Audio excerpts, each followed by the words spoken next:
This week on RSBANDB Update, we return with another lore review, this time covering the Stormguard Citadel and everything aviansie. Plus, we have updates on the World Cup of Quests and the audio team showcase. And finally, a certain podcast turns 15. We'll detail all the festivities. This is RSBANDB Update, episode 781, recorded Thursday, June 11th, 2020. The Quest That Shall Not Be Named.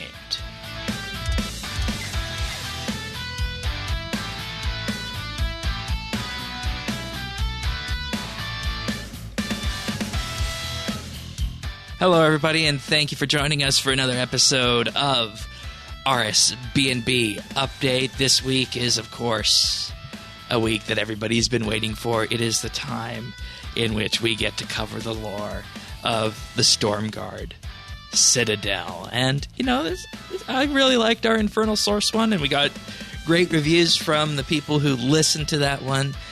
So we're going to do it again with Stormguard. We're going to streamline it a bit from what we did last time, but we took everybody's commentary in on it and did that. And I think we got a much more streamlined version of it, and we're still going to deliver all the lore through it. And, of course, joining us to aid in this is Diana. Welcome back. Hello.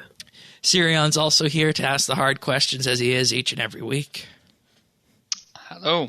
And myself and Tanis will guide this discussion, furthering our knowledge and expertise of lore about Big Bird, as some people call him in RuneScape. Thunder Chicken.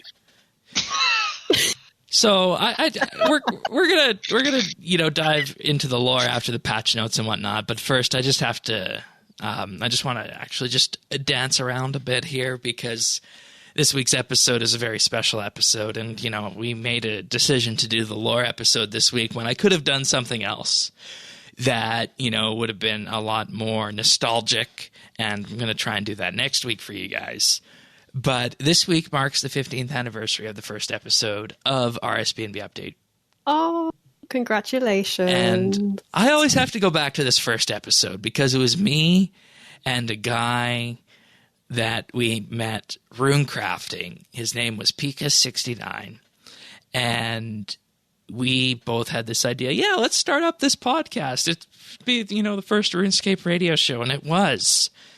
And, you know, this was very early back on in the day, of course. This is back when you had to use Skype to talk to people, back when, you know, there really was no rhyme or reason of how to get good audio out of a computer and how to do that over the internet. Of course, we've come so far in the technology that we have on that. All the episodes are up on the website, so if you want to go listen to how painful that was back in the day, you can go and do that. But I did listen to some of that in preparation for something else that we're working on, which I'll talk about in the Patreon section. But we have come so far since then, and, you know, I always have to point out that our first update that we ever discussed on this show was the seeds and farming equipment that they added a month before the launch of farming. Of course. Yeah, and, you know, there are these moments where you remember exactly what you were doing for a specific episode of the podcast, and that's one of them. And, of course, all the skill launches are other ones. And, you know, I have many stories that we're going to go into, and we'll do that next week, have a proper anniversary episode for that. But I wanted to do Stormguard this week because it's been a while since we've done Infernal Source, so I decided that, you know, 15th anniversary, it's not the 20th anniversary, so let's just plow on and do Stormguard this week. So, you know, we're perhaps getting sentimental a bit in my old age here of doing this show, and God, Tanis, I forget how long you've been around here for. Do you know? I think 2013 I started at Former. And I've been with you for a while now. It's like a marriage. Sometimes it seems forever. And then sometimes it seems like it's only been a little bit. Yeah, it's weird.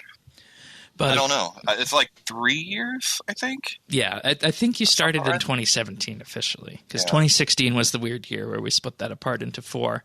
And little did you guys know that splitting 2016 into 4 was an audition to determine who would host 2017. Hey. Yeah, but I mean, everybody. And I didn't make a cut. Thanks. You didn't let me finish my sentence. Everybody did very well. Oh, okay.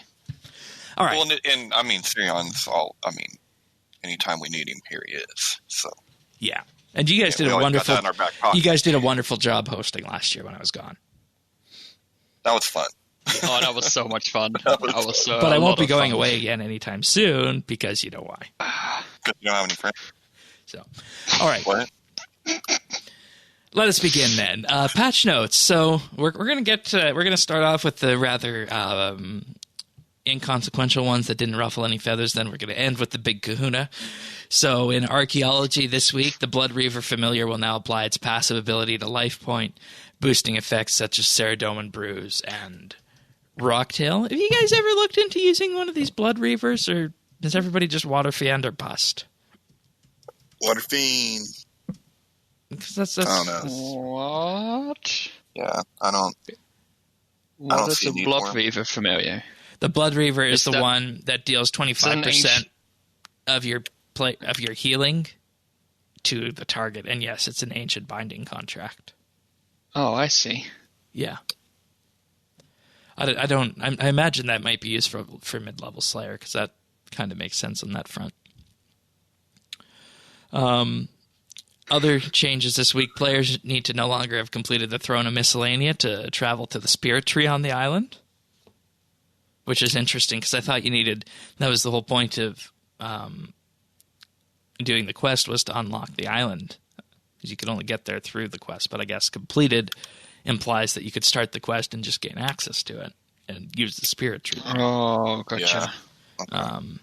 Because I think there's combat involved, so that probably bodes well for skill peers if they can unlock that quest without that. But I don't know what that requirement is off the bat. Invention farming and runecrafting teleports will now appear as options on the skills necklace. I thought that was a great update. I think the skills and necklace and the combat bracelet, they deserve a little bit of love. You know, before we had the Max Guild and War's Retreat, that was the way of getting around. That was like the Dragonstone Jewelry. You know, it used to be the way of getting around the world, I think. Yeah. And it's a bit of a shame it has been devalued. So this is really nice. I mean, it's still very useful for clue hunters. You know, the sure. I have a bunch of them in my bank as well. But I think this is great. Yeah. Just a reminder for everybody else where else it goes. In addition to the Invention Guild, the Farming Guild, and the Runecrafting Guild, it also goes to the Fishing Guild, the Mining Guild, the Crafting Guild, and the Cooking Guild, amongst other places. The Fair Venturer outfit no longer leaves a hole in the player's back while smithing. Oh. Yeah. I guess you could say that your player has become very holy prior to this update if you wore this outfit. There you go. 5-minute mute. Thank you.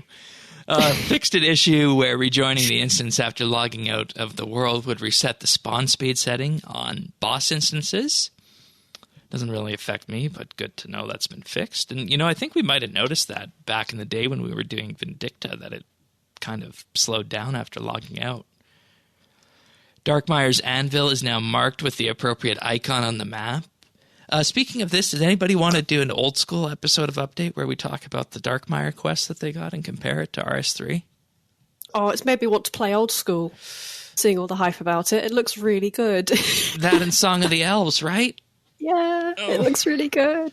If they didn't require super high requirements, I would totally be playing that right now. But Or if they didn't have potato graphics and a UI that's not flexible. Those, I'm not even sure if those bother me the most of all things, to be honest. All right. Awkward topic aside, you can tell that's... we had the old school discussion last time we had this crew on, didn't we? Yeah. Yeah. That was probably think so. subliminally why I brought this up. Cows and sheep will no longer become horribly deformed in the add and remove animal interface. Oh, yay, they stopped being cursed. Fixed an issue that was preventing evil trees from being interacted with. And this was the one that many people had wanted to be fixed. And who was the JMod that brought this forward, that the fix had been checked in and then we got it this week? Mod. We mentioned his name in pre-show, guys. I forget his name now.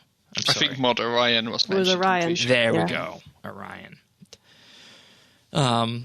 And, you know, do you guys still do evil trees, or is that more of a mid-level endeavor, I would think? No, I don't. What is there to gain from it for me? Woodcutting XP. Why would I want woodcutting XP? If you're going for 120 like I am. Why would I want to go for 120? All right, fair enough. And Where's you your know, completionist? yeah, that's your own choice. Resolved an issue that would cause the incorrect poison color to be applied to a player during the Varak Lith boss fight. NPCs in the heart of Gielinor will no longer be able to attack through the entrances in the boss waiting areas. That's Don't interesting. stand too close. Yeah. Fixed an issue that caused female characters' torsos to detach from their legs while wearing the Raider chain body or the slave shirt. Huh. Interesting. Also fixed a problem that caused Infinity ethereal legs to stretch while worn with a small delivery parcel. Fixed an issue where the leaf trap in the northernmost hunter training area in Tyrannon could sometimes jump you back west when jumping eastwards across it. Wow. That's nice. And fixed an issue where skill cape hoods wouldn't display their retro counterpart even when toggled to do so. All right. And then we get to the big kahuna at the end of the day here. A bug that allowed players to bypass the 50% chance of destroying memories while converting memories using the Divine-O-Matic has been resolved.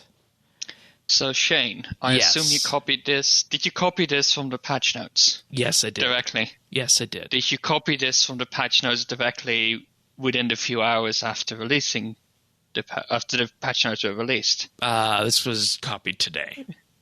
Yeah, because it said something much different, All right. which caused a bit of an uproar. What do you know offhand what it said? I mean, I think we have that somewhere, but I don't know Okay. from the top of my head. and It said something about, when you use the relic, the archaeology relic, I don't know the name of it, that allows you to convert all memories in one go. Together with the Divine Hoover, Divine-O-Matic, I will call it the Divine Hoover, Divine Hoover. because that is the only right name for it.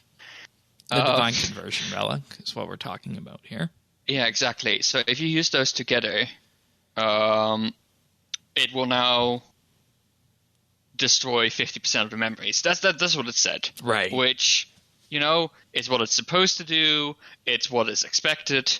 However, it's not what it was doing. Instead, it was bypassing that check, which meant that with combining those two things, you get double the divine charges filled.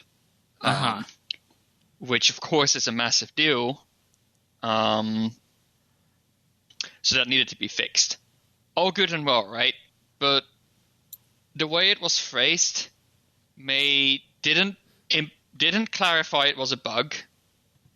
So a lot of people interpreted this as a nerf. I think it might even have said nerf in the actual text, but don't quote me on this. So a lot Yeah. of people were like blowing up about how this is a nerf, how this was. I mean, there were people being so pedantic saying, but it was mentioned as an archaeology improvement, so it must have been an intentional change to the game instead of a bug fix. And discussions like that. So a lot of people got hurt over this because, it's a big deal. If you use this to get rich, then you can't anymore. Right. And a lot of people were panic buying divine charges. Oh my god. So yeah. So I just want to read the description of what Divine Conversion does. When activated, players will convert their entire inventory of divination memories when using a divination rift. And the question is, to anybody who has a Divine Hoover or Divine-O-Matic, in what world do you have divination memories in your inventory if you're using one of these? I mean, the Divine-O-Matic has 2 modes, right? And 90% of the people use the fully out AFK mode, which, it's great, right? It's just awesome. Yeah, no. You can also have it on not consumption mode, in which case you do get the memories, and you can hand them in at the rift still. Okay. And the energy you get from that. I forgot about that second mode. But because no one would ever use it. No, exactly. But this combination allowed you to bypass it, so it became really, really powerful. And now people are like, oh, why would you ever use the Relic and the Hoover at the same time? And no, you wouldn't. They're sort of separate things. It wasn't designed to be used in concert with the Relic. Yeah, exactly. I mean, you can. I remember talking on the show, Shane, when we talked about that Relic. We're like, I don't really, fine, but not much of a case for it if you got the Hoover. Well, and what we found, and what we found after the fact is that energy was actually selling for more than charges, right? Because people were buying the energy to make porters. Yeah. And there's 50% to destroy. I still think that the Divine Conversion Relic is going to be a better option than the Divine Hoover if you're going just for energy. Yeah, I think sure. I agree.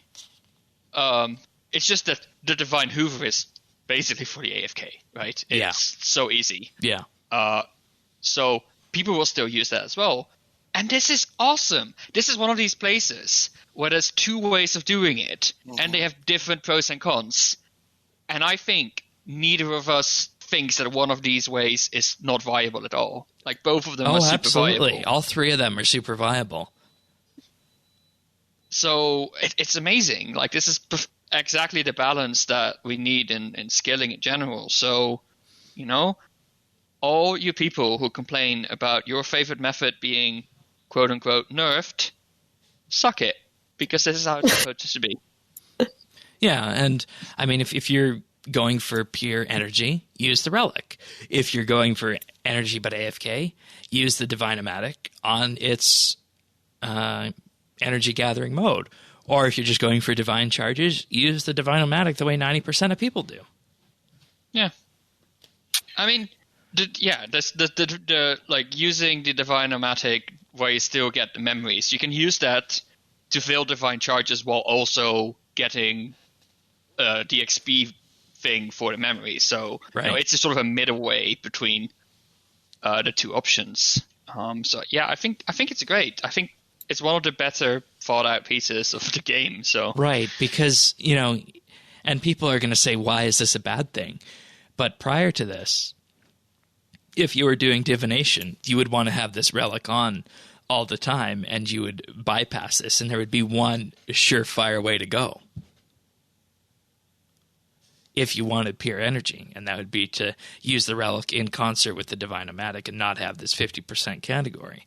Whereas now there's even more choice to be made, and as we've talked many times before, where you're making choices and you're forced to sacrifice things, that often signals good game design and just creates more different ways that players can play the content. Mm-hmm. Well, and look, I saw this discussion happening, with us, and I thought, oh shit, here we go, man. And so I start checking the sources, the places where I'm looking for it to be, and it was only in one area, And I thought maybe from what I gathered, it looked like a handful of posts. I didn't go back and forth with a lot of the comments. I don't know, I was just looking at the post. Now, my credit on being anti-nerf is good. Like, I got the street credit on that, and I'm saying don't cry wolf on this, people. One, I don't think a lot of people were. I think it's the typical handful, loudmouth kind of stuff. Mm-hmm. But if you whine and cry every time when it's such an obvious bug fix, you're hurting the cause, man. You're making my job harder every time I have to argue for a nerf that I don't think was right. This is a bug fix. You know how I know that? Because pre-archaeology, it didn't change. So I don't understand how anyone could be like, oh, it's supposed to be that way. Well, no one, because it didn't work that way before. But Canis, it's supposed to be that way because the players know best and they say so. Yeah, but you know me, Shane. Like, I know. You can't cry wolf on this shit because no one's going to listen to you when it counts. Yeah, and it's a question of when you want to pull out the scissors and not, right? Or if you're going to pull out a chainsaw. Yeah. I mean, I have to say, like, the communication on this, it just wasn't great. Like, it was not. If this thing, like you just named out, let me repeat it, a bug allowing players to bypass the 50% chance of destroying memories while converting memories using the Divanomatic has been resolved. If that had been in the patch notes, I think not a soul would have complained besides the people who complain about everything. But there was even this explainer down below that said what it did prior to when they changed it. Oh, Shane, once you read half of a sentence and you don't like it, that's... Oh, I know. You didn't even finish it, let alone read the disclaimer but it didn't say it was fixing a bug. It literally says, if you use these two in combination, we now destroy 50% of your memories. If you read it, like, without going into understanding it, if you read it, like, you skimmed it, that's what it said. If you use these two things, we just started destroying 50% of your memories. Yeah. I just want to read bad communication. I just want to read the explainer before we move on because it's been a while, and maybe bring Diana in on this after I read this. The Divanomatic has a 50% chance of destroying memories, rendering them useless. This has always been the case and was done to ensure the rate of divine charges coming into the game from the item was balanced. The new archaeology relic allowed you to bypass this mechanic, meaning the Divanomatic was producing far too many charges. Now converting memories at a rift with the Divanomatic equipped will respect the 50% destroy mechanic of the item. Having the Divanomatic configured to destroy both memories and energy will remain unaffected. Where was this? That was right below the patch note. So I'm even more dumb. I mean, I guess people just didn't read it, dude. I don't know. I don't know what else to say. Like, I was at some point laughing my butt off. People were like, "But it's under archaeology improvements." It's not even under archaeology improvements. It's under other fixes. I think in like the news post, it was under archaeology improvements. I don't know. People were. People I don't love know. to be pedantic. And if that is the level of, but I think part of this is people just want to find something to whine about because people are upset that they aren't getting actual content. So they need something to whine about to express that. Yes, I saw a lot more of that than the other. But I also want to say too, like, our places to gauge what the quote unquote community is are kind of, I mean, there's only so many places you can go, right? And so the one place we always end up looking, I'm really beginning to feel it's just not representative of the community at large anymore. Yeah. I really feel like it's going another direction. The wording on the news post was that the Divinomatic Vacuum was overperforming when siphoning energy and has therefore been adjusted. From now on, it has a 50% chance to destroy memories, both when siphoning just energy and also when siphoning both energy and memories together. Ooh, there's your nerf. Yeah, that's confusing.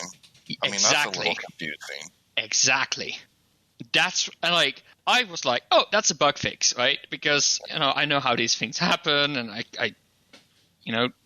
I think some people got that, but I think a lot of people didn't get that. That was a bug fix. And they could have just changed the text, take out all the ambiguity, and it would have been smooth sailing through the week. Well, just call it a bug fix instead of trying to get cutesy. Like, cutesy doesn't add content to the patch note, okay? Doesn't really add much to it. Just makes it harder to communicate. Yeah. Alrighty. Well, I know no one here got their knickers in a knot over it. So if you have, hopefully this has been a good explainer for you. But, of course, now comes the part of the podcast everybody has been waiting for weeks probably. The Stormguard Citadel. And its lore. You're really hyping up, Shane. I hope I can live up to this. Well, I mean, I find it, one of the most graphically appealing ones out there. So let's dive right in and see what we got with this then. So, Stormguard. What did you guys think of this site? I think before we dive in, your general impressions. Did you like it? Did you not like it? What did you make of it? I think Stormguard was one of those places that I was looking forward to going to most. Yeah. It was one of those places where it's like, that sounds... I've always been a fan of the Citadels, the clan Citadels. They're not as graphically impressive anymore as they were when they were first released. But the fact that the disco floor is visible to floors and all that stuff is probably not helping that. But, like Citadels and all that stuff I found it super interesting. So yeah, I was really excited to go to it. I think graphically it looks super impressive. I think it is atmospheric, and it really feels it almost feels like a place that has its own history. Yeah. It's such a pain to navigate. There you go, and that's the next thing I was going to say. Like the flying is wonderful, the way it was done. Like whoever would have thought your RuneScape character would have been able to fly? Now you can with Stormguard. And I'll agree with you on the navigating. It gets a little bit easier after you charge the portals, but still a pain, especially for the level 95 divination spot, which you have to stay to until 97. So I am, for those two levels after getting the collections done, I'm just farming Tetra Compass pieces because I don't want to use porters to, farm that 95 divination spot.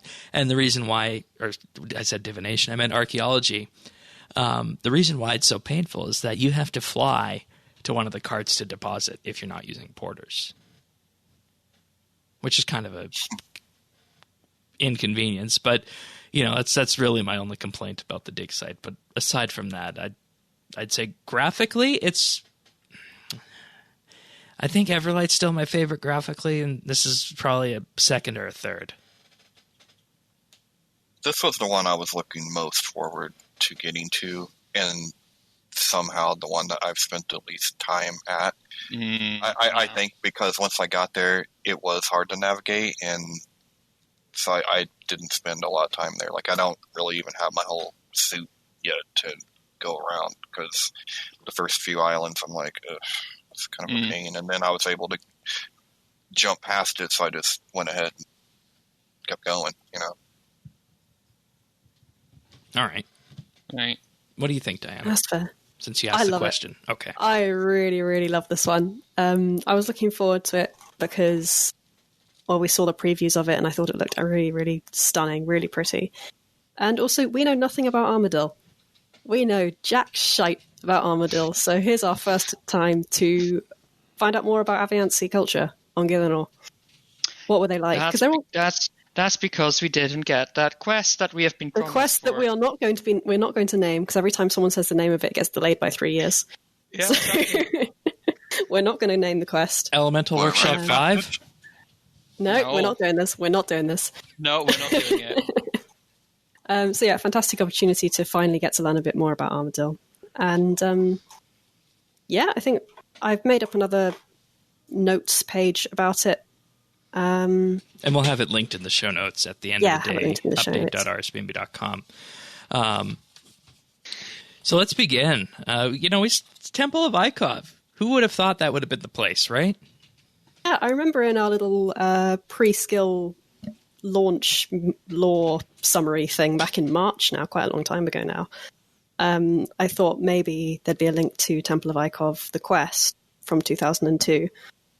But I thought, yeah, no, that's not actually going to happen. Turns out it's actually quite an important part of the story. So I had to go all the way back and recap what happened in Temple of Ikov, because it's been a very, very long time since I did that quest. I couldn't actually remember doing it, so I had to go all the way back onto the wiki and look at the transcript for it. Long time ago. Long time ago. Is this the Underground Pass No. quest? No. No, this is the quest where you first meet Lucien. The very, very first one, he's kind of disguised as a human. And what you have to do is go to the Temple of Ikov. There's a trapdoor at the memorial where you can go up to the Citadel. There's also like a trapdoor going underground. And you go into there and you steal the Staff of Armadil from the Guardians of Armadil. And you either choose to not give it to Lucien or you give it to him. Yeah. And that's kind of... That was one of our first Armadil references, wasn't it? One of the first Armadil references, first references to Lucien, first reference to the Guardians of Armadil, the Staff of Armadil. Loads of stuff that ended up being really important in While Gothic Sleeps and Ritual of the Majorat, and all sorts of really big 5th Age quests kind of started here. I just remembered that you had to be lighter than 0 kilos when weight was still a thing. When weight mattered, yeah. Yeah, no, but like back in the day, you wanted those boots and you wanted the capes, the spotted and spottier capes, and that was all a big deal when you did any running in the game, and that the boots of lightness. It seems like there might have been a skill that was more important back. It's eluding me right now. Agility. Anyways. Not going down that path, but anyways. Soon.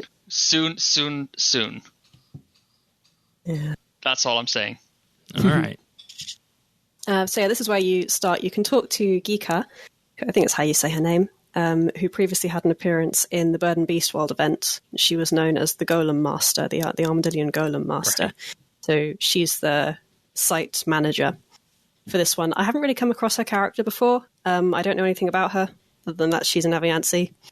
That's it, as far as I know. So she's not like Marvario, and who's already had an important part. Or Zanuck at Warforged. Or Zanuck. I think it's kind of telling that they had to resort to a world event NPC. Well, how many other prominent aviansie are there? Yeah, no, exactly. But that's what that's really telling that they had to grasp at so far away to get a side manager that makes sense here. Well, for all the other sides, we have someone that's just, we know them, it makes sense. And here it's like, oh, we need an aviansie. We've never told the story before. Well, most of them are dead, to be fair. So we do need a couple more of them in there. Okay. So yeah, it's nice to have a bit of a talk to her and see what the site's about. We find out more about the Ikovians as well. Is that I don't actually know if that's how you meant to say it. Ikov? I think Ikovians work. Yeah. So they were a settlement. You just like that because it sounds like Iconian. I never said that. Continue. So yeah, this was a settlement of humans from the Third Age, and at some point during the Third Age, something happened to them, and Armadil, the phrase she uses, intervenes on their behalf. Don't know what that means, but from then on, they follow Armadil and they become the precursors to the Guardians of Armadil. So that's the link between the Temple of Ikov and Armadil. He helped them out at some point in the Third Age, and they became some of his human followers. So it's nice to get that. You get one lore book from digging up the sites, the little Ikovian memorial excavations here, called Atonement. And it was a bit of a surprise. I kind of half recognised the name of the author, fire warrior of Lesarcus. And turns out, going through the Temple of Ikov quest transcript, that's one of the bosses in the quest. Huh. I was thinking you use like ice bolts or The something fire like warrior, that. yeah? Right? Yeah. This is the fire warrior. This is their lore description. Turns out they were a Terra Guardian, of all places, going back to Terragard here, which is quite a reference. A human who was spying on them. And again, this bad thing happened, something mysterious and bad happened to the Ikovians. And I think Leica might have been involved. Not really sure. It's not said explicitly what happens. But they don't blame them for whatever happens, and in return, kind of in repayment, in atonement, name of the book, they decide to stand vigil over the temple and protect it, and become the boss of the quest much later on. So it sounds like we're still missing a big piece of the puzzle on this about what happened after this, unless we unless we're going to move further into this. And I might be. It's never actually answered. What actually happened to the Ikovians, I don't think is ever actually answered. I don't know whether that'll come up later on.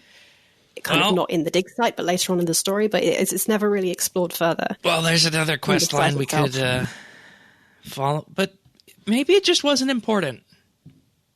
I don't feel like it's hugely important. I mean, it is a blank space. Who knows what actually happened there?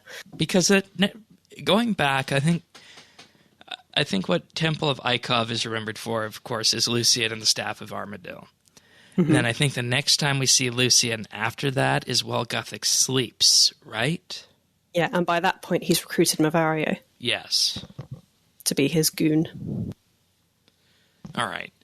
Back to Stormguard then. I realized, I feel like we're kind of just on the periphery here of all the big events that happened with While Gothic Sleeps, but it could be Majorat themed, but we're definitely approaching this from an aviansie Armadil standpoint because this is indeed Stormguard.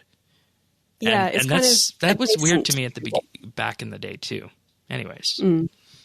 I think it's kind of nice how they did it because, I mean, it comes back to a discussion we had when archaeology came out, how, having everything sort of in the world and connected to existing lore and putting material caches in existing sites, it grounds the skill much more.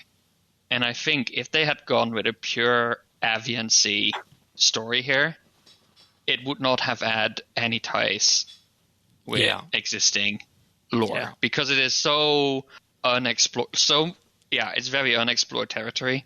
And this way, there's this little string that connects this part of the lore to all the other stuff, which instantly makes it much more interesting and much more realistic. And I think that is actually really, really genius. How they sort of made the Temple of Ikov this transition between Gielinor, like the lore of Gielinor and the lore of the aviansie. Yeah, you're right. It is kind of the mesh point between what we know so far and the unknown, and kind of that can be almost part of the metaphor of you're on the ground of Gielinor, finding out stuff you sort of already know, starting to creep into unknown stuff, and then you shoot up the Stormguard where it's all completely new. But exactly. Because you've had this grounding in existing lore, you care about it. Mm-hmm. And you want to know more. Exactly. All right, well, let's learn more. Yeah, so it's kind of similar to the Infernal Source in that sense, kind of in terms of the story structure. Mm-hmm. Yeah, and then once you've dug up Ikovian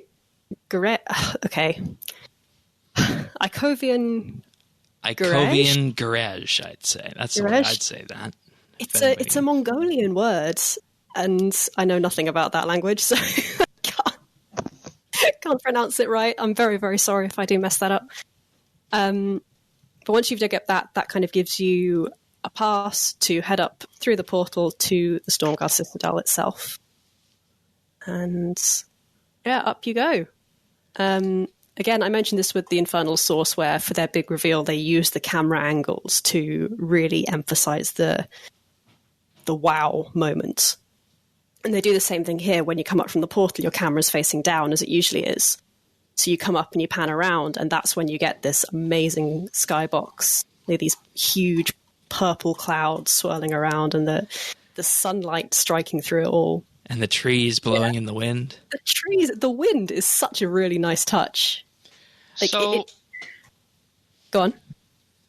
So this is sort of like allows you to explore the thing by yourself, by turning the camera, right? Even though you're sort of limited to the first island when you join. We're getting to that in a sec, I guess. But I think in a lot of different games, and even in some places in RuneScape, when you enter like a new area, you get this like swooping cutscene to like this new area, and sort of like, making it almost like a cinematic where the camera just swoops through the environment. Yeah. Which is definitely something we've seen done before in RuneScape. That's usually done in levels where the camera really wants you to pay attention to certain things. So if, for example, you enter a new area or a new level, you might get a 30-second cutscene where the camera will show you the route. Like it'll fly through the area, showing you where the key points are. Like where are your points of focus? And that's not done here. So you discover it yourself. Right. It's a nice little touch, I find. I sort of feel that because with the cinematic, you much less limited in sort of the camera angles. Like even as a player, we're sort of locked in our camera angles. I feel we can never really enjoy the full grandeur of this massive place. I mean, we have free cam. We have free cam. Yeah, but like I don't think a normal player would use that, right? I use it all the time. Especially in these sites, you put on free cam and have a whiz around and just kind of really appreciate the scale of it. That's the first time I've ever heard I wonder that. if but it might be a conscious choice. I almost feel this is a missed opportunity. They have this beautiful environment. Why not swoop to it and make everybody sort of go to that experience? But that's I guess there's arguments for both ways. I quite like the whole give the player the discovery moment. Because then what I found, because whenever you first teleport up to the Stormguard, you actually get a little bit of dialogue from your player saying, wow, this place looks amazing, or something, or I wasn't expecting this, I think is the line. Well, you are going to spend a good deal of time looking there because you can't really move off that first island until you get your boots. Yeah. But you get a little hint that it looks amazing, so you look up and you look around, and then once you start seeing this unusual environment that's very, very different to what we've seen before, yes, you kind of get drawn into the wow moment instead of being shown it. I really like that, but I can see what you're saying, like a cinematic kind of panning all the way through it and showing off the scale of it would have been pretty cool as well. Yeah, I think that's something that the skill in general does really well, which is show, don't tell, right? Which is There's a lot of that. There is a lot of really good show, don't tell in this, yeah. It's a storytelling trope that, like exposition is often done through like long conversations and all that stuff. But this skill and the lore inside it is really, they do a really good job of making you sort of experience the lore over time. There's a lot of environmental storytelling. Oh, absolutely. A lot of it, which is actually done quite cleverly as well. It feels really organic and as part of a skill rather than as part of a quest, I think is one of the highlights of it for me. Particularly even in the artifacts you discover as you go along, you can pick up bits of story and bits of culture through the act of skilling and act of discovering these things, which is awesome, and we've not seen it in game before. One of my favorite things about it. Yeah, I agree, and it'd be nice if that would be something that we'd see more of. I think, and I think that's also why people latched on so much to archaeology when it first arrived. I think in that like before RuneFest even, I think they said at some point they wanted the game to be more narrative driven, right? They wanted to bring narrative into more content that wasn't quest. Yeah, exactly. So, and I think this is a great example of it, and I think Anachronia is a good example of it. And, I'm looking forward to what they do with the Anachronia dig site on that front. I feel like that could be very, very interesting. Oh, we're a long ways off of that. We are, yes. Yeah.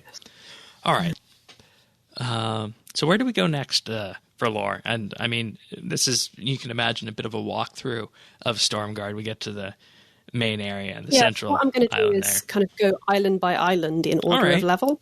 So I'm going to start with the Recreation Island, which is the central one that you first land on. So you pick up your boots of flight from the Icovian memorials that are up here by the Stormguard portal. And you get drawn up towards a couple of larger pieces of rock, larger islands, kind of towards the northeast. Here you get the Keshik Gur, more really strong Mongolian influences there. Where you can uncover musical instruments. And this is another, I think I mentioned it in the Infernal Source, where you uncover artwork. Yeah. Here's the equivalent. You're uncovering instruments. It's completely unnecessary to the lore, unnecessary to the skill, but it adds so much. Like To the it's culture. not to the culture. It's aviansie culture, which we've never seen and we know nothing about. But again, the environmental storytelling, you're bringing in these aspects that they are bird people. So of course, song is going to be an important part of their culture when you think about it. Which, you know, which is a bit weird, because when you say that, you think that, oh, okay. Oh, yeah, what's the first thing you hear when the birds are around in the morning? Birdsong. Yeah, it makes sense that music is going to be, even in a weapons facility like Stormguards, that they're going to have music. I love that. I thought that was such a nice little touch. It's so unnecessary, but kind of a nice bit of flavour. Yeah, you get that here. You also get one of the first research, kind of where you can examine a piece of scenery and send your research team after it. It's called Dearly Departed. Looking at the megaliths that are kind of scattered around all over the place, and when you examine them, they say they look like deer stones. Interesting. I never noticed that. Yeah, so if you examine the Aviansie Center Pass, subcultures call these deer stones, which are based on real-life kind of artifacts that you find in Central Asia. Historians aren't really sure what they are meant to be in real life, but in-game they've been characterized as memorial stones to dead Aviansie. Quite a sad little one. It says here that Aviansie typically fight alongside a partner, and if one of the coupling dies, the survivor typically joins the day guard or the night guard. That becomes their new family. So the day guard and the night guard, as we find out later on, are the soldiers that are stationed at Stormguard. So they're the defending force. So they're all made up of widowed Aviansie, which I thought was quite somber and quite sad. Yeah, it is. But it's also kind of, I mean, yes, but on the other hand, like, it's kind of nice that, you know, they sort of find, I always want to say like a second life, right? Like a sort of new way to sort of deal with that loss. Like I find it a very constructive way to deal with loss that they. It's an interesting note of how they operate, kind of on a social level. Mm-hmm. So they have this close fighting partner, and then when they lose that, they go and find a new family somewhere else. But they don't choose another partner; they just become part of the guard. Yeah, there's a little sort of, yeah, it's very poetic in a way, and it feels alien in a way. It's sufficiently non-human for it to be. Yeah, exactly. Yeah, but it's also very relatable and very understandable, and I think that sort of hits that right distance, that right. Yeah, so it feels really natural, while also being interesting and unique. Yeah, it's certainly quite notable. Well, it's also, isn't it also like probably one of the most, I don't know, common, it might even be a myth, but things that people would know about birds, but turtle doves have a partner for life, and if they die, swans, they mate for life. Yeah, so I guess it'd be accessible to a lot of people, I've heard. Yeah, that's right. I hadn't thought about that, actually, but you're right. It's actually kind of special when you think about it. Again, another little touch that's kind of unnecessary to the like this is only a side research note, but we've had quite a nice little discussion about it. It adds a lot to the area. There's a lot of that in this site. And then if you stay in the northeast area, you pick up your first wingsuit, which you can restore. But we'll get back to what you can do with that in a little bit, because we'll pick up on that again when we move on to the next island. All right. That's the northern area. There's also a southern area, which is called a relay station. And this has another quite sad little bit in it.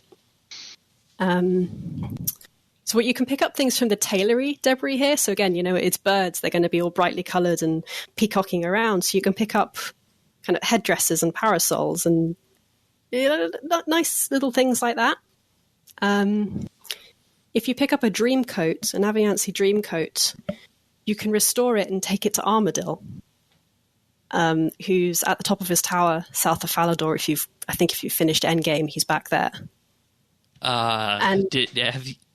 He's also here in Stormguard. He's here after you do this little mini quest or this little achievement. Oh, okay. The achievement is called Home is Where the God Is. Okay. And what you do is you restore the dream coat, you give it to him, and he says he thanks you for it, and he says it reminds him of the coats his husband used to make. Right. Obi, who's been mentioned a few times. I think he was first mentioned in Endgame, kind of in the lore drop with that. And then once you've given that to him, Armadil gives you a relic called the Ring of Solomon. That was meant to protect Odysseus during the God Wars, but it failed. And Odysseus died when Forinth 3 was exploded. He was one of the Aviansie who died then. But then after that, you can find Armadil at Stormguard. He kind of comes by and roosts on one of the northeastern islands, and you can have a talk with him about the place and what he thinks about what went on here. I've put the transcription in the lore notes. And I thought this was quite a sweet and quite sad inclusion. And I don't know what.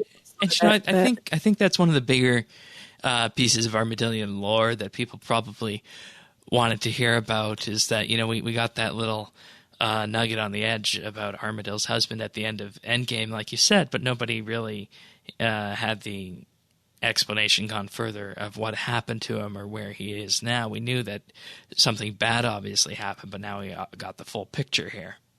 Bird flu. Oh God, Tanis. What was that? Bird flu. Oh God. No, barbecue. Oh. God, that's even worse. Kentucky Fried Aviansie. Oh, I'm sorry. All right, I'm going to rely on you to get us back on track. Aye.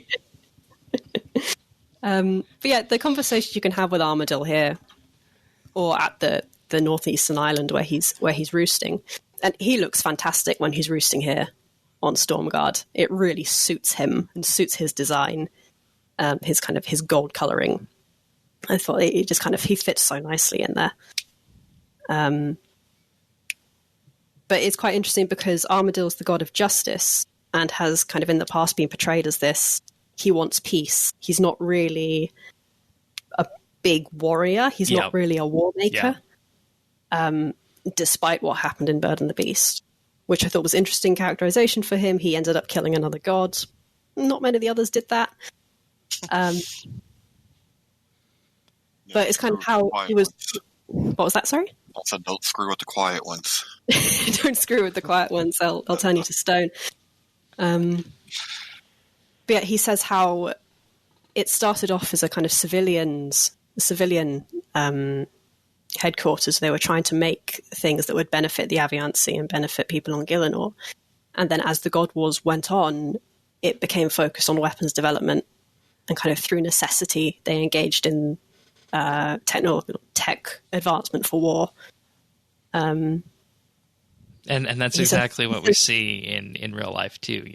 This is going to become technology, and then it becomes a war effort when the government of the day wills it to. He says war was not something we sought out, but it came to us nonetheless. Yeah, I would not sit idly by and see my people suffer and die at the hands of others. Yet the path it took us on led to ruin regardless. Stormguard is not my greatest regret, even though it cuts deep, but it is my greatest lesson. There you go. There you go. So This almost makes it makes me think of if you want peace, prepare for war, yeah, as a saying. yeah, which is part of Armadyle's conflict, I think, as a character. And I mean, if this is going to be, to get it, if this is going to be a moral discussion we're going to pick up from one of the dig sites, this one perhaps is the biggest one so far that we have picked up on. So is this? I mean, this is kind of far out there, but is this representative of like the UK? Are we talking about world wars? Like, I think that's a bit of a reach. Okay, I don't believe it's kind of something like that. I think it's more kind of Armadyle's characterization has been as a peacemaker who's thrown into war against his own will. And kind of he does what he thinks he has to do, and what he thinks he has to do is the key qualifier there. And that kind of chafes against his ideals, his slightly naive ideals. Yeah, I've never been a fan of Armadale for that very reason. He's all like law and justice and, you know, all that stuff. I'm like, but you don't act it, right? It's naive. It does not how things work. And I think this one little piece of dialogue in itself already adds a lot of nuance to that character. yeah, Which is impressive. because That's why I'm saying, because I thought this little monologue he has when you ask him about it is quite impressive. It's short, but it really shows the conflicts that he goes through as a person. and not as a see, god. this is the thing that RuneScape does, is that you think a god or character stands for one specific thing, then they really start to flesh out the lore around them, and it's an entirely different perspective, as we're seeing right here with Armadale, similar to what we saw with Zamorak after Dishonor Among Thieves. Yeah. Or Saradomin after gosh, what's the name? The Garlandia incident. Yeah, that Black Knight's replacement quest. Right. yeah, Oh, that one. Yeah. Death of Chivalry. Great quest. Really great quest. But yeah, I like Armadale. Unironically, I really, really like him. And this lore and this site and the lore that came with it kind of made me like him a lot more as well. Yeah, you're bringing me along to that path too. Yeah. I hope he gets some more love in the future. I hope he gets some more attention. All right. There's another Maybe its own quest. maybe. There's another character you can find here on the Relay Station Island. I'm just going to mention her briefly. And it's Famine, one of the 4 horsemen of the apocalypse, who's come up in a couple of Halloween events. Yeah, I forgot she was aviansie, but of course she would be here. That was a bit odd seeing her there, but aviansie Yeah. kind of makes sense. Interesting And she doesn't backstory. really say anything. You can't really interact with her. One of the achievements is if you try and give her a primal feast, and she's not very impressed about that. But you get an achievement. What for that. if you gave what if you gave them a cooked chicken? I wonder. Oh God. But yeah, I just thought I'd mention that she's here. Just Which sounding means we got 3 out of the 4 Riders of the Apocalypse now, right? We got War, Wars we on got War. Death, Yeah, we got Famine. it's just pestilence. Mm-hmm. I don't know anything about that one. Which I think we ought to wait till 2021 for the introduction of that one. Really wait a little bit for that one to die down a bit. Yeah. All right. So that's the Central Islands covered, I think. Sounds good to me.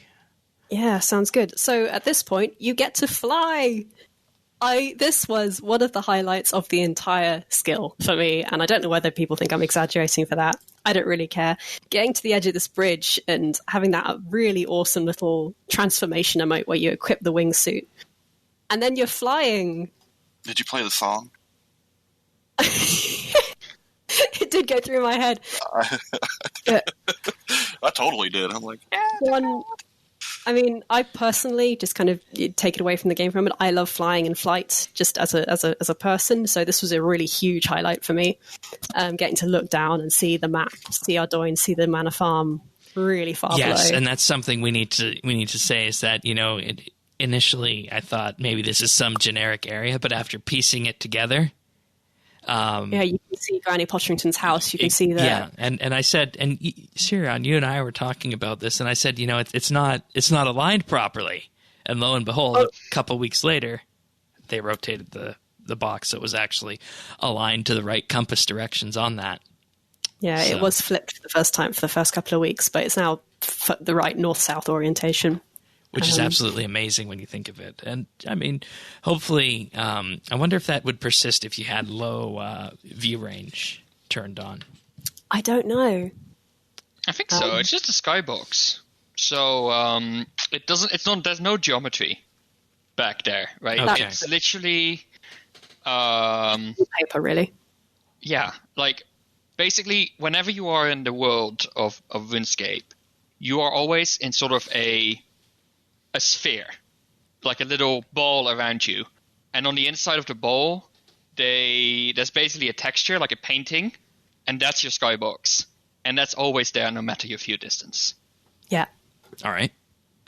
But yeah, I loved this little inclusion. It's just it's funny. The flying really surpassed my expectations. I was like, looking at the edge, I was like, okay, I'm going to click this and it's going to teleport me to the other place with the fancy animations. Like, no, it's literally like a whole different layer. And, I was impressed with, how well it feels, and the animation. The animation work on it is done so good. It's a really technical feat.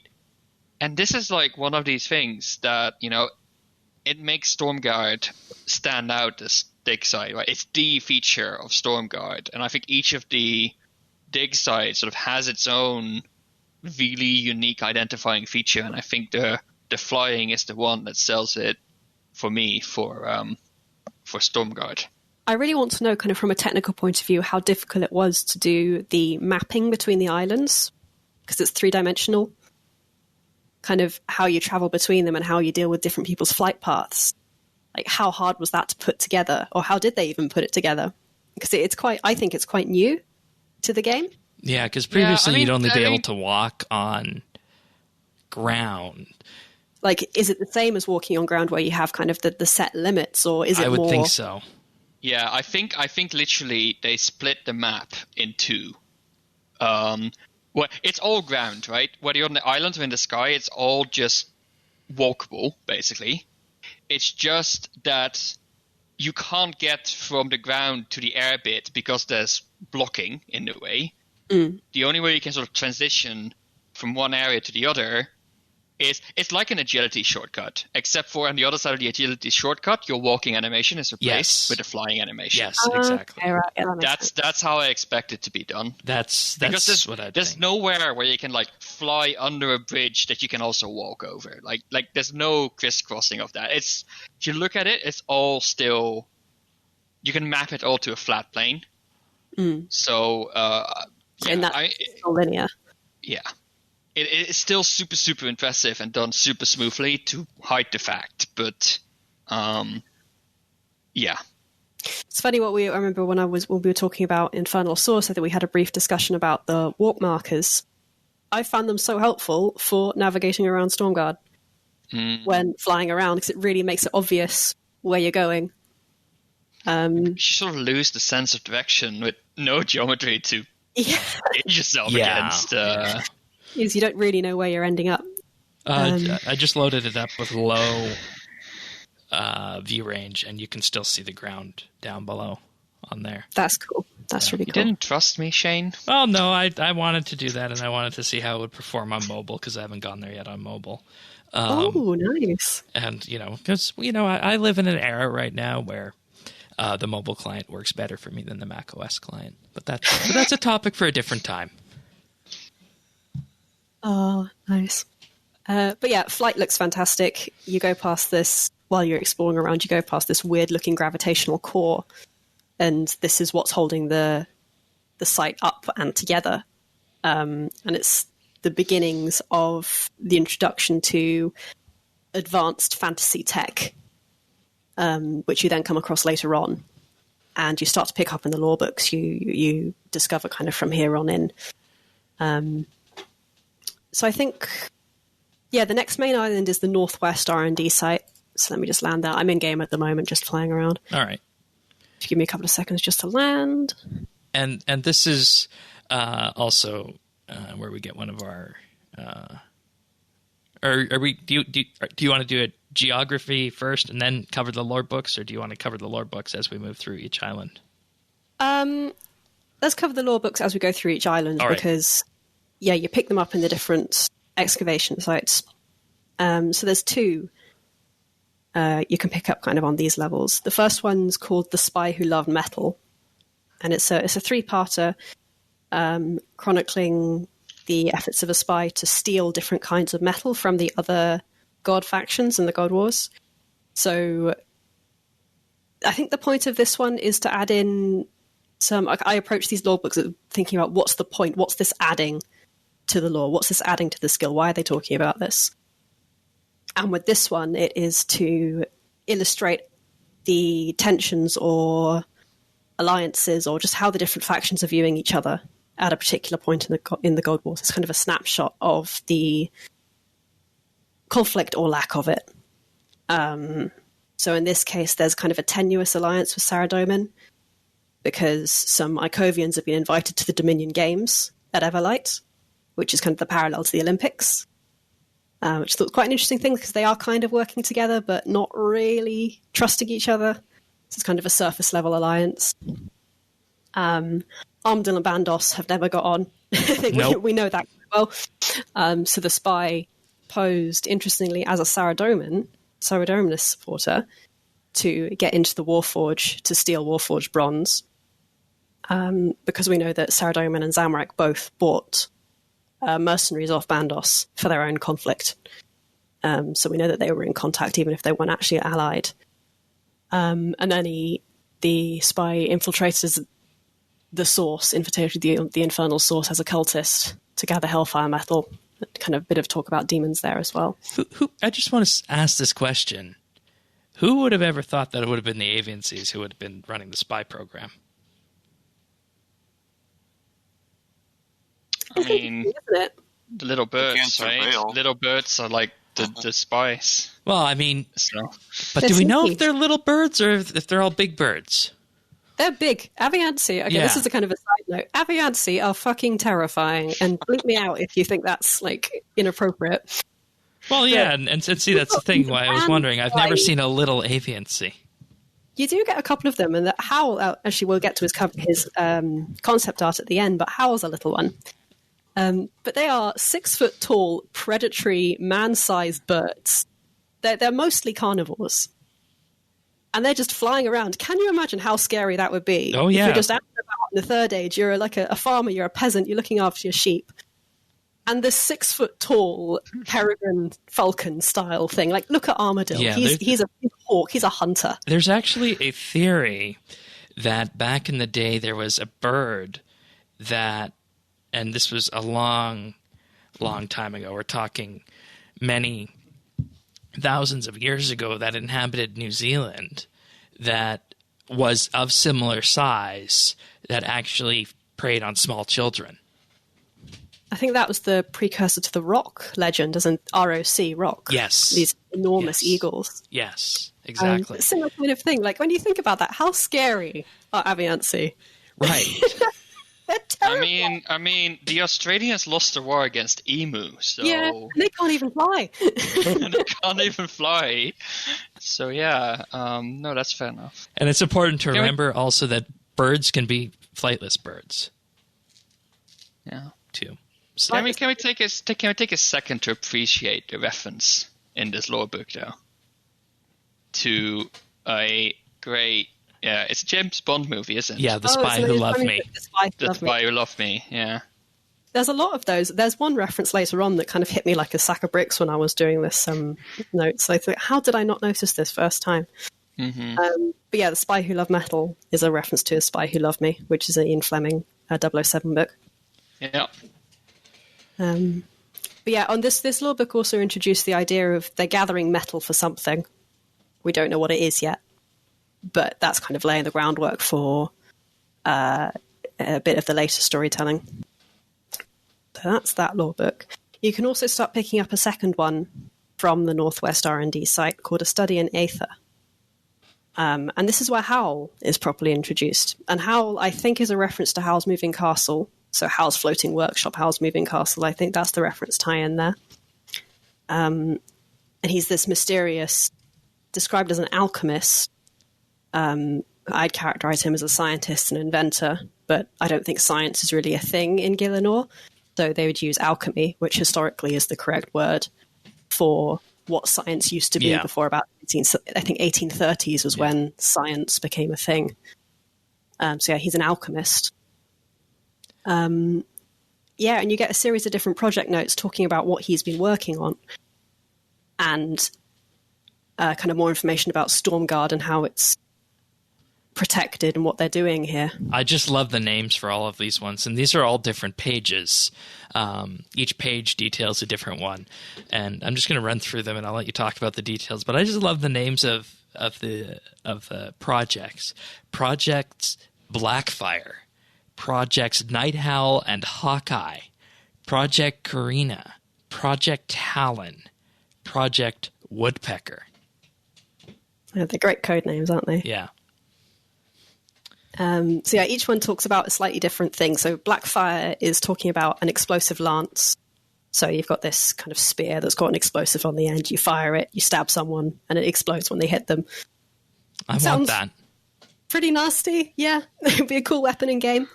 Yeah. I like my weapons of war. Tannis, you probably know that. Yeah, it also talks about how Stormguard's actually protected and how it's been hidden all this time. It's got this cloaking storm cloud and this electrical barrier. Okay. We just have to stop for a minute because there's two things here that need to be talked about with this. The first one is that there is that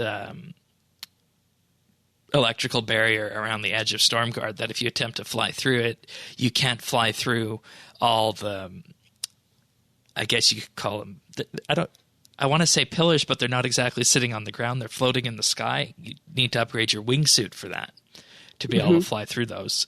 And the second thing is the cloud that you just described. That's the same thing that was covering Anachronia, except when we passed through that one, it took us through time. Oh, because remember, it was a big cloud with an electrical storm. That's interesting. That we were building the Stormbreaker for, to go to Anachronia. Did you actually go through time to get to Anachronia? That's the sense I got. And whenever you activate... I was under the impression that the needle just reverted the entire place back to its state. Many, many, many times ago. So I did not link that to the storm. See, I thought the storm was linked it to the storm. I didn't think it actually was to do with the dinosaurs, as it were. Yeah, and another reason I think that it was linked with the storm and why it is some kind of time issue associated with it is because of the temporal distortions that appear whenever you activate a pillar or a totem on Anachronia. Oh, right. Well, I haven't gotten that far yet. And to take it one step further, when you activate those totems, the skybox and texturing of Anachronia changes to what a destroyed version of it would look like. Ooh.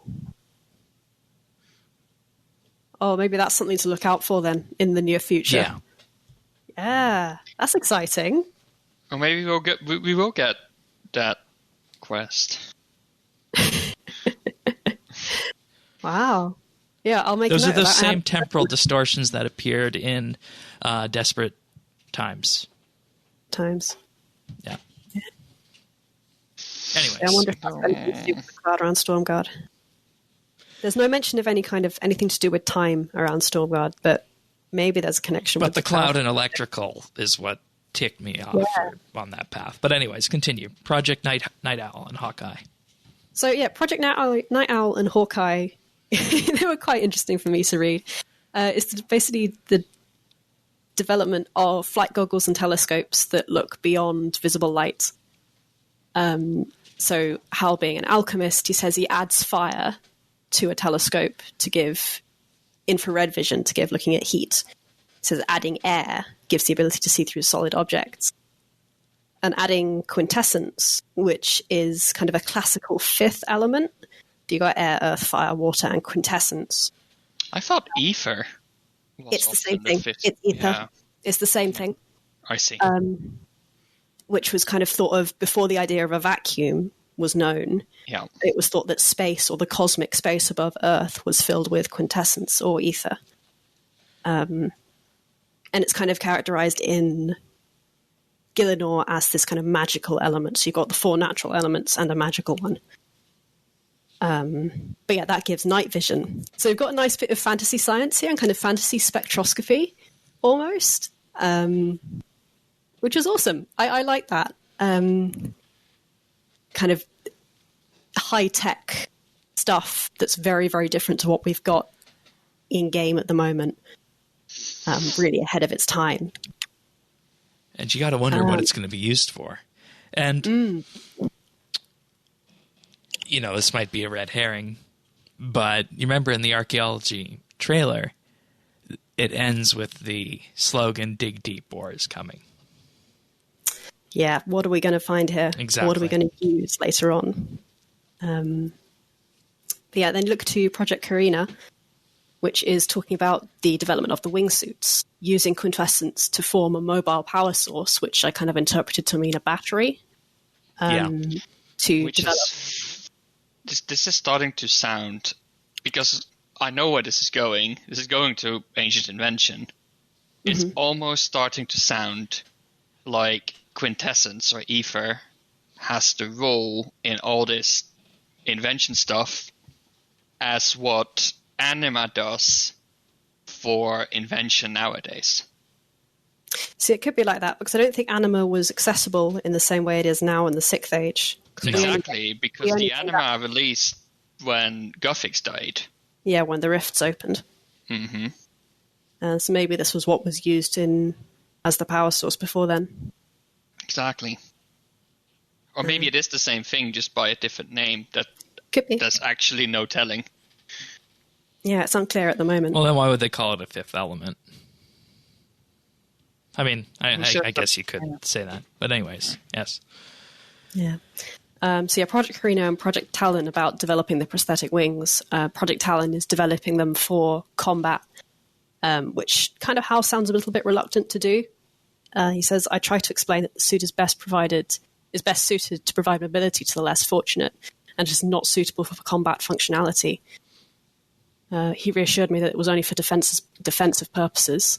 So kind of, again, that reluctance to apply civilian, the kind of medical prosthetics to war. Yeah, and the war, we're going to build them, but they're going to be for defensive purposes only. Yeah, it's like, oh yeah, we're not actually going to attack anyone with this. And we don't know if they did, do we? I mean, we know that aviansie were combatants in the Third Age. Yeah. We know that they did attack. They weren't passive people there. Armadil brought them to Gielinor to fight. And I imagine they did use these because, we don't exactly know how that would have appeared. And, thinking about it, this is probably why they mentioned a remastered God Wars Dungeon 1 is one of the updates they could have done this year, is because now knowing this and what we know about all the different factions, you could weave more lore into that. And that's a nice little segue into the God Wars Dungeon, because the next part is directly relevant. It's almost like I did that intentionally. Yeah. This is where they talk about the metals that were gathered in The Spy Who Loved Metal, so in the previous lore book, using them to forge the Ethereum alloy, which will be used to create a new weapon, one that can even harm a god. So this is the original God Sword. This is a big lore tie-in here. This was the site where the first God Sword was forged. And no God Swords in game now are kind of quite common melee weapons. Like they're kind of the first high-level melee weapon you get.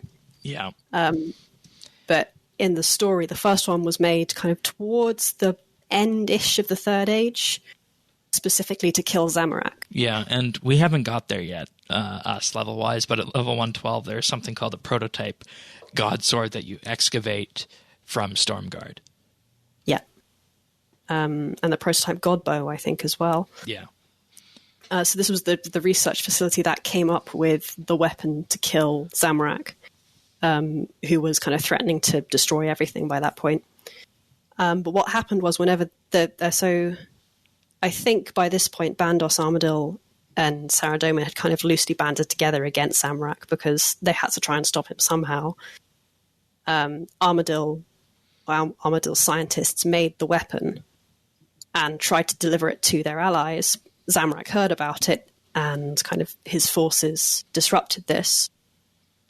And they all retreated into the mountains northwest of Forinth 3, started fighting, didn't stop.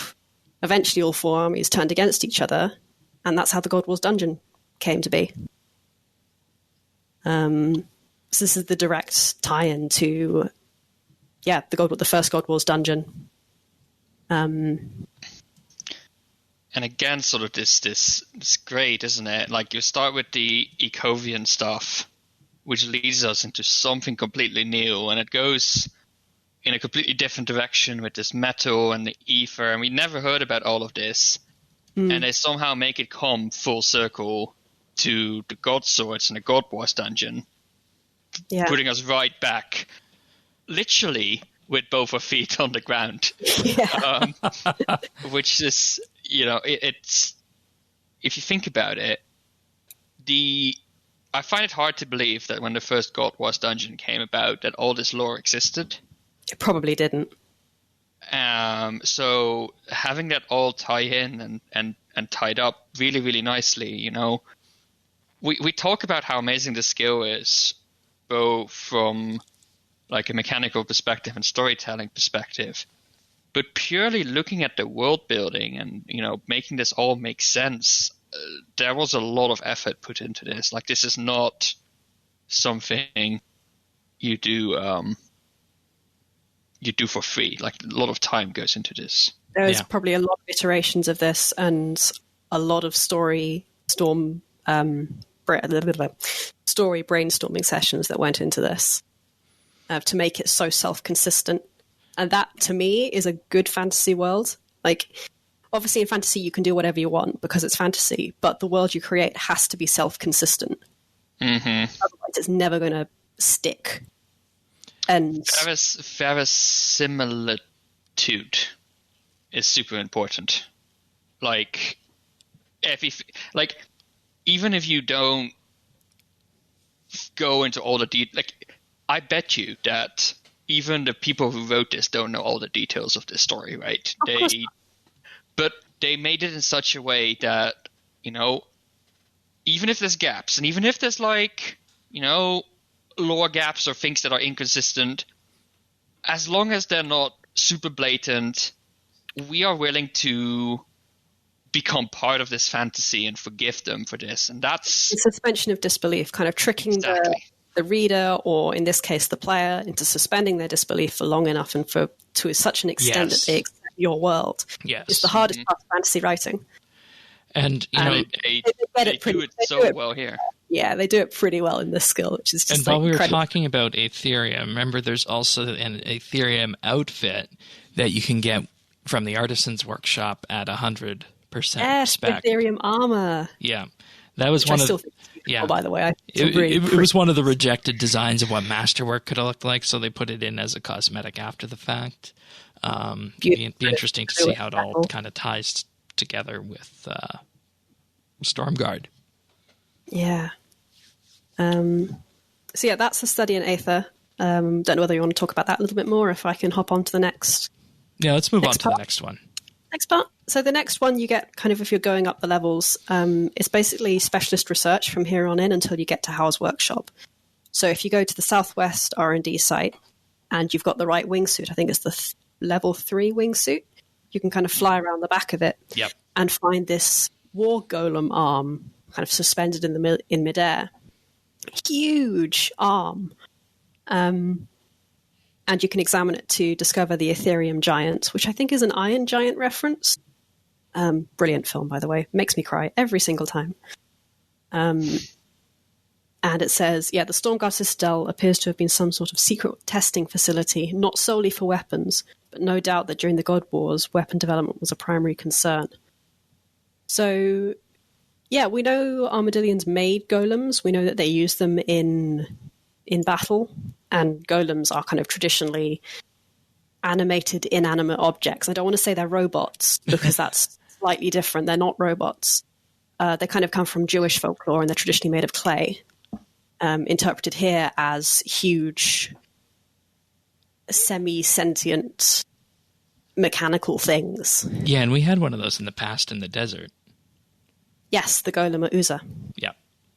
I don't know whether that's an Armadillian golem or not. No, I would think not.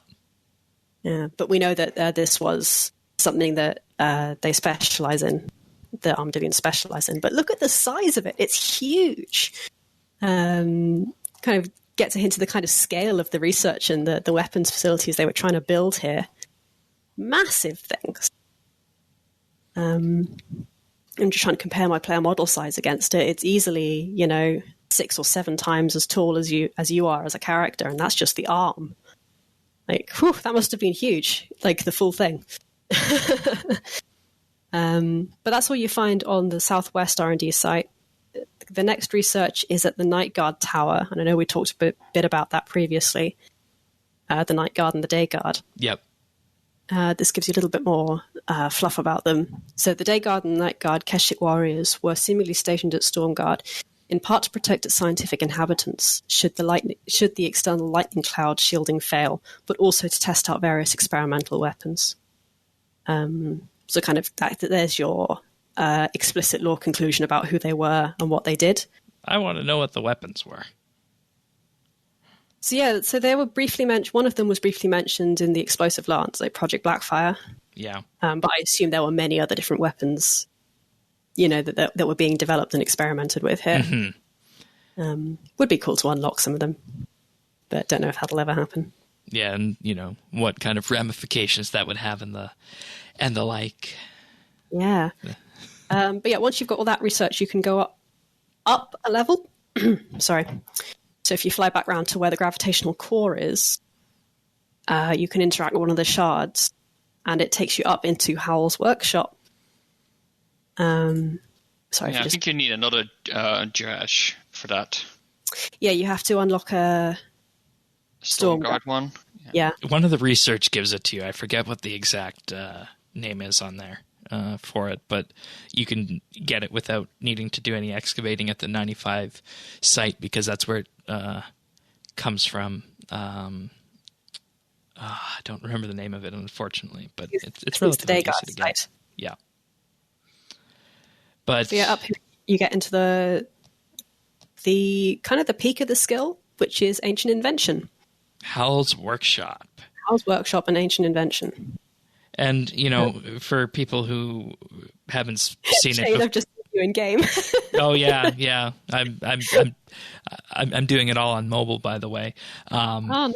But for people who haven't got to Stormguard yet, as you train in Stormguard, you do get these blueprint fragments, and there's also some that are flying around that you can pick up and whatnot, and those are what you need to do or need to have to unlock all the various ancient invention blueprints for like the gizmos and the tools and whatnot.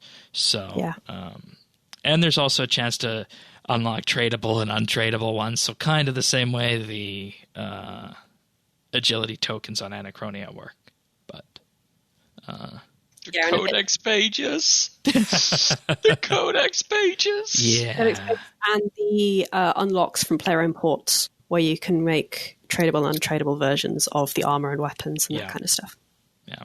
So same kind of thing there. I'm just trying to get a good shot of it here and show that off. But, Howl's Workshop. And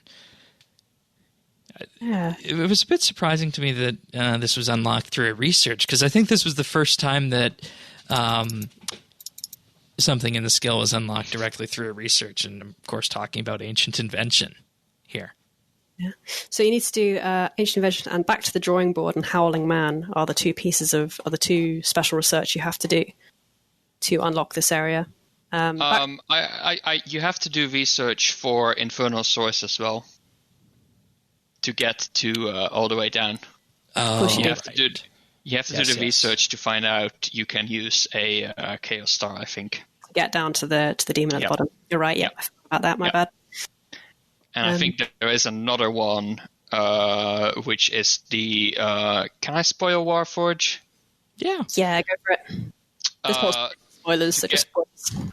To get past the throne, band versus throne, that's also a piece of research. Okay.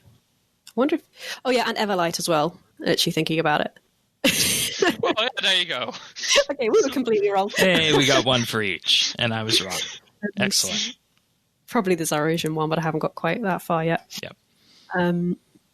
But yeah, so you crack the cipher, you crack Howl's cipher.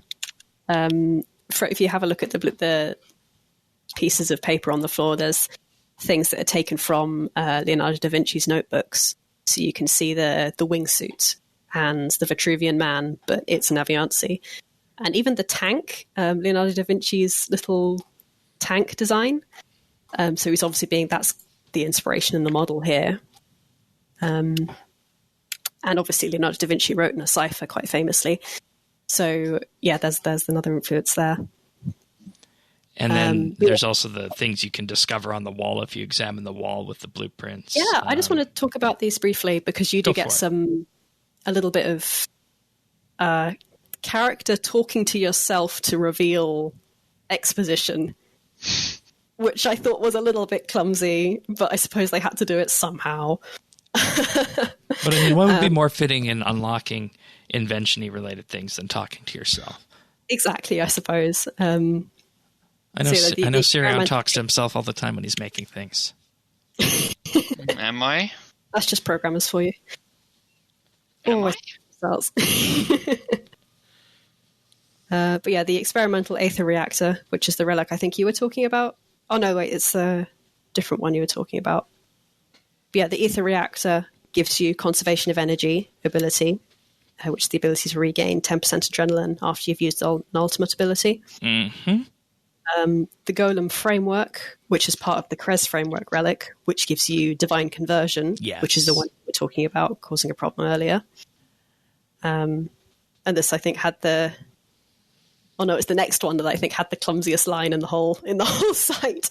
The subtle blade. This was the big reference that kind of hit me when I was writing this up. It's a reference to Philip Pullman's series Northern Lights. The second book is called The Subtle Knife. And this is a knife that can cut through realities and enable you to pass between worlds. And here it's used to unlock the ability to teleport without using runes. Which is quite an interesting one. I'm definitely going to try and unlock that one because it could be very useful. I think that is 112, if I remember correctly. 112, that's one I'm a little way off then still. But yeah, this one includes the line, "Thanks to my World Guardian status." I think this is talking about Guthix's sword, and that was a bit, Yeah, there was a whole debacle about that when that came in. That was a bit of a fudged line, but I'm going to believe that's just a minor quibble. But yeah, those are the 3 relics you can unlock for doing this last bit of discovery. Yeah, and then from there you've got Ancient Invention at the drafting bench. Which we've talked about at length on the PVM version of the show, just how it makes so many traits easier to get. The old meta for much cheaper, and even Hone 6 you can now get if you're a skiller through this in a much cheaper way than you used to be able to get Hone 5. So it's good for all involved. And from there, the literal pinnacle of the site, that is the end of Stormguard. So you've got this lovely kind of going up through the sky. You finish up at the workbench. It's a nice sort of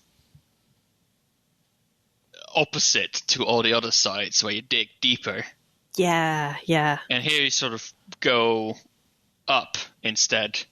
I mean, I guess Everlight is sort of weird, but it is sort of it's a nice opposite where they really.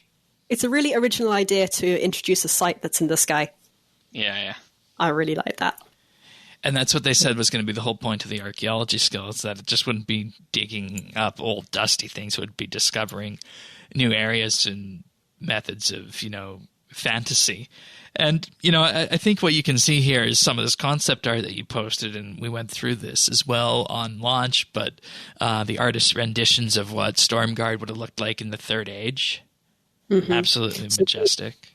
Yeah, the first, there's 3 I've put in here. The first one and the last one are from the cutscenes in game, where you have Tony narrating over the top, kind of giving the opening and the closing.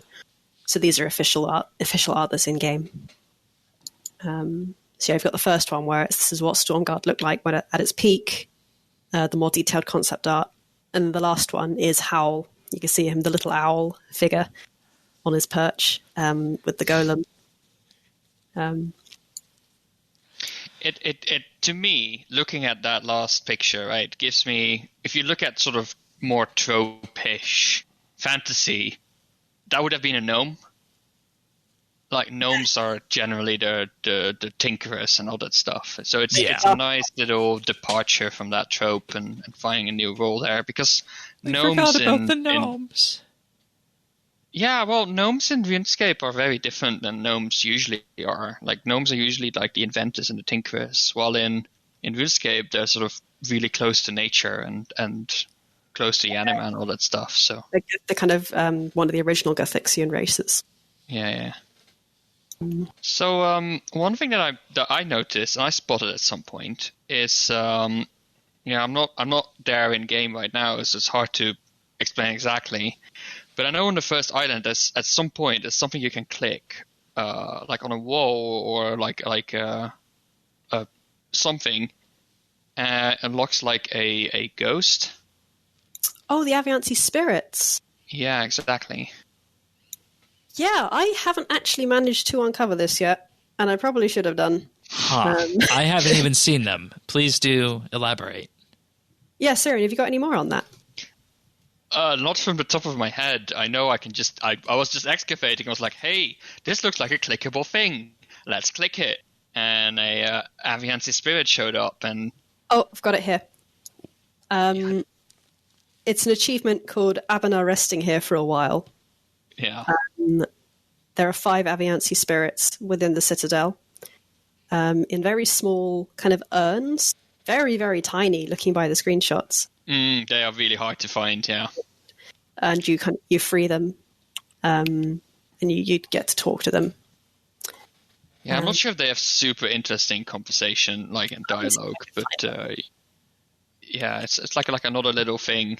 And that's so cool about all these sites. Like, there's so many tiny little things that, most players probably will run past and not even care, but,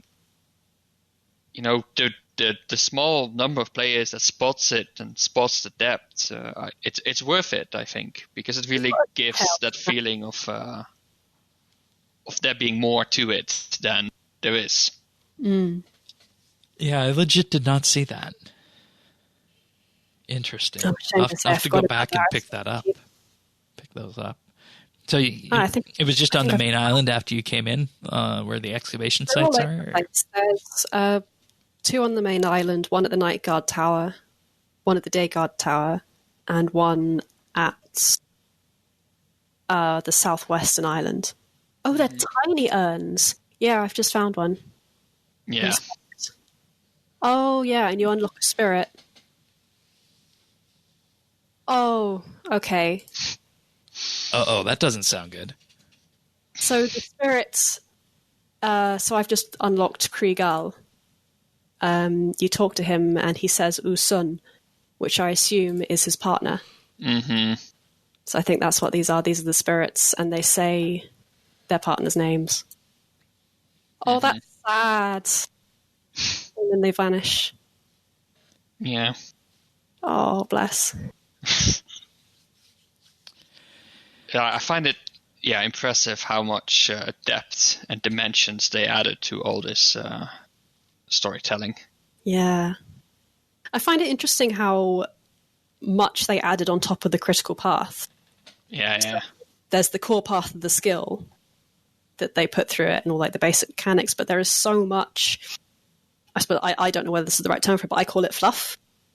So you fluff it up, you make it more interesting. You add the layers and the colors and the stuff that. And that's how it used to be back in the day.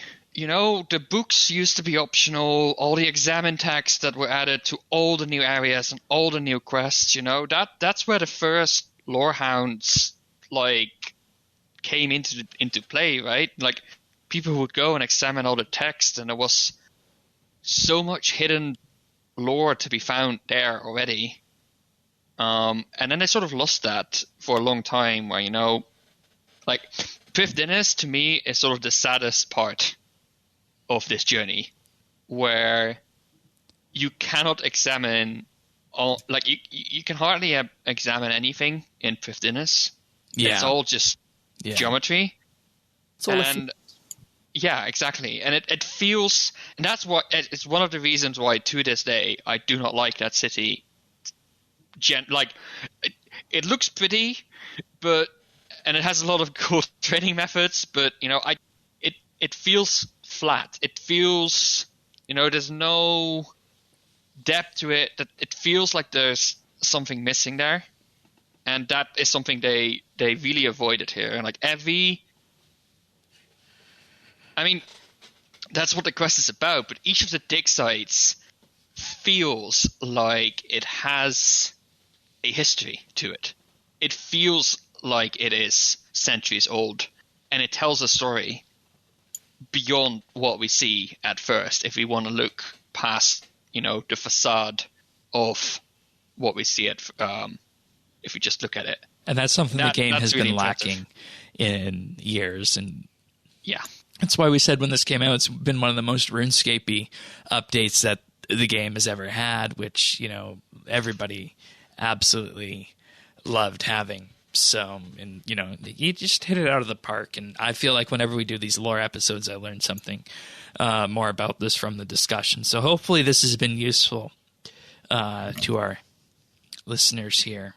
Is there anything else you guys want to talk about with Stormguard here? I can't wait until I hit 95 and get to uncover this all myself. It like I've picked up parts of this story through other players and just seeing and hearing things, and you can't really not be spoiled here. I think like it's such a big deal, which is why I was fine coming on this episode. But I still look forward to actually experiencing this and finding all these new areas.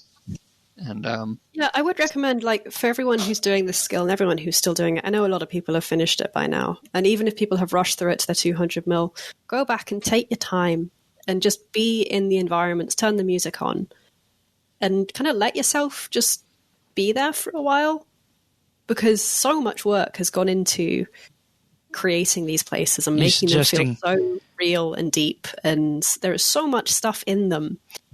Like, just take your time. Are you suggesting we make an Iron Man and do it again? Why not? Why not? There's no combat. What's the loss? But like, even just, if you're a lorehound like me and you enjoy the storytelling side of things, it's a very rewarding skill to do. Yeah. Like Simeon said, there's so many touches that make hanging around and investigating and just kind of poking around in the corners worth it. Yeah.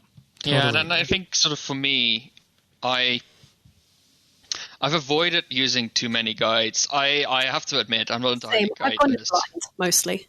But I try doing most of it blind and doing the puzzles myself. Also, sort of doing an Iron Man mode, which it really means that I am uncovering this as I go, which is the only way you get to sort of experience this alongside your character, I think. And put aside the efficiency scape, put aside the optimization, and just enjoy the experience. Yeah, exactly. Discovering the game. I mean, at some point, like when you hit like mid-level, you have to start thinking about, what am I going to grind to hit the next milestone? Yeah. Like, it's not entirely, you can just do that. But still, I try to mix up the environments. I try to just sort of focus on having fun. And I've fallen behind at this point on my level on most of the people here. And, I don't think I care. Yeah, it's okay. It's okay. It's Tanis, I think for a final note on... Oh, sorry, Tanis, if you want to... Tanis, you want to jump in at all on this? Final notes, anything that Stormguard? Yeah, I'm looking forward to going back when I am done with Warforged. So, looking forward to that. And I love these lore discussions because I learn so much, because I just don't get a lot when I'm going through it and stuff. So, I really appreciate these kind of discussions we do. I'm glad to hear it. I think it is really easy to miss all this stuff because it is so integrated with the lore. But once everything clicks, for me, it's these episodes specifically are like, oh, Yeah. And it's so good discussing it too. That's how that all fits together, and it makes me only appreciate the skill even more. Precisely. Makes me want to go back and push harder to 98 and beyond, probably. All right. Just for go ahead. before we finish Stormguard, I want to give a shout out to one of Mod Jack's lore drops. And this is a Google document that was put into the official lore channels of the Discord a while ago, quite a long time ago now. Oh, is this the one from RuneFest all those years back? This is the one from RuneFest 2017, and it goes into a lot more detail about aviansie military culture. And I really recommend reading it because it is discussing more the influence of the Mongol Empire and Central Asian military tradition on aviansie, and more about how Armadil is viewed by his own people, which I find so fascinating. Just in summary, Armadil has a really unique position amongst the Ascended Gods. So Saradomin is really, really old and is kind of an uncontested god of the Icene and kind of humans as well. Zamorak is obviously the god of the Majorat and the demons. Bandos is this sadistic bully boy god of all the ogre-type races, kind of uncontested. Armadil is not the god of the Aviansie in any way, shape, or form. He is very young. He's kind of literally, and I think mentally, he's quite naive and quite not innocent, but I think you know what I mean there. And many of the Aviansie don't follow him. He is a god amongst the Aviansie. He is definitely not a god of them. They have entirely separate religion and spirituality and religious practice that has nothing to do with him. And he barely has any control over the Aviansie whatsoever during the Third Age, which I find is a really interesting dynamic and quite unique amongst the ascended beings that we have in RuneScape. So yeah, definitely go and give that a read. I think it's considered canon until contradicted by in-game lore, so kind of bear that in mind. If anything in-game has happened later on since this document was published, take what happens in-game as canon. But most of it, I think, still stands. So yeah, I put a link to that in there. Definitely go and give it a read. It's got some really nice, juicy details in there. Yeah, I remember being at the lore talk at RuneFest where they talked about this.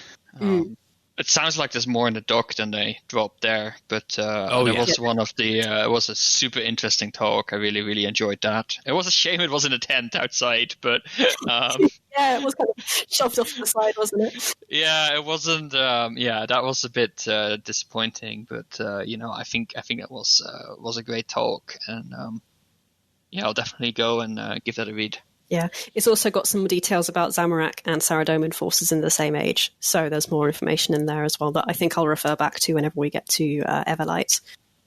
But yeah, that's all I had to say about Stormguard. I love this site so much. I really like Armadil. I think he's my second choice god after Zamorak, if I had to choose. There's so much work that's gone into this, and I feel like we've finally got a solid base of lore about Aviansie now and about Armadil, which we didn't have previously. So if nothing else, that's fantastic.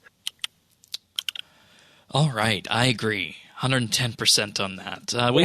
We are running a little bit later than we thought we were. So I'm going to go through the updates this week on our World Cup of Quests, and then following that, I'll just make brief mention of the audio showcase and some very good news regarding charitable efforts that we have. So since we've last talked about the World Cup of Quests here at RSBANDB Update, we've had 2 more votes go up. We had Fate of the Gods versus One Small Favor, and this one had started on the weekend, and Fate of the Gods won 70.2 to 29.8% on this one. Thank God.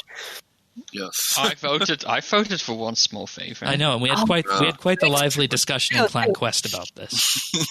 Say again what quests were up against each other? One Small Favor against Fate of the Gods. Fate of the Gods. Yep. How can you vote for One Small Favor? How? Because that's what, Fate like, of the to Gods is one of me, the best quests they have ever done. because will One die Small this Favor to me is a representation of what RuneScape is and should be. It is cheeky, it is full of British humor, it is random, and it is not one of those many world-altering, changing events which are getting a bit tiresome at this point. You know, it I disagree so hard, but okay, well, we'll argue about this later. I think I'm about to be kicked out of a clan, but Oh. you know, let's move Oh, forward. that makes me really angry. Next was Dragon Slayer versus the Gower Quest. Oh, Dragon. but that's an obvious one. This one is It's- obvious, Dragon Slayer, right? Yeah, Iconic. exactly. No, yeah. Dragon Slayer is winning 83.6 to 16.4. Good. Yeah, I would hope so.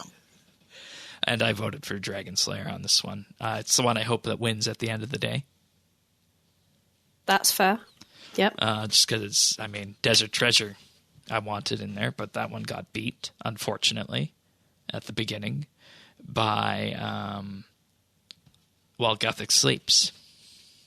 Oh, yeah, I can understand that. While Gothic Sleeps is what is up there. It's too bad that it had to go up against Gothic Sleeps, Desert Treasure, that is, but that's the way it is. Should it be the final? Yeah. Right? Desert Treasure versus Gothic Sleeps. Yeah. Sounds Yeah. like But sounds they like were a in the great same final. seed, so. All right. Also, this week we had a live stream with Mod Porky and Mod ENT and Surma regarding the audio team. I'm not going to go too much into the details of these, and in fact, if this is interesting to you, I'd actually recommend listening to it because they went through a lot of the audio sound effects and cues that have been set up on here. I'll just nail off a couple of quick tidbits from this. Mod ENT was the first external hire at Jagex. He's been there for 18 years. Yeah, he's one of the OG. Yeah. I think Sea Shanty 2 is his fault. So, he deserves more recognition as a mod. Like so many He really of the does. He of really the does. iconic tracks in RuneScape are all from him. Yeah. And he's been there for a very long time. So give him more love. Their sound library has a few 100,000 sounds in it that they're able to use and manipulate to build whatever they need in game, and they keep adding to it. In general, when they have a skill, 16 sounds are grouped together for an animation, like woodcutting or archaeology, for example, and it's randomized which one plays. There's also the talk of a giant pinecone sound library that they were able to use to make sound like huge monsters. Then they talked a bit about producing of Everlight, the Everlight Underground soundtrack, and how about a third of the sounds used to produce that came from Ian's synthesizer, which is this, otherworldly looking piece of audio equipment for that. And, you find this very interesting. Of course, give a listen to all this. They have some sound effects samples on there. They added in Adobe Audition making a very good choice there. I do have to say so myself on that. That's what we use for the podcast here too. Then they ended, of course, with the famous question, is the sound of Andrew Gower's mom frying bacon still the default cooking sound? And no, that was removed a long time ago because it was a large sound, and they'd much rather use the synthesizer because the synthesizer sounds are much tinier. So that's one of the fun facts about RuneScape, though, isn't it? Yeah, like the cooking sound used to be this guy's mum cooking bacon. It's adorable.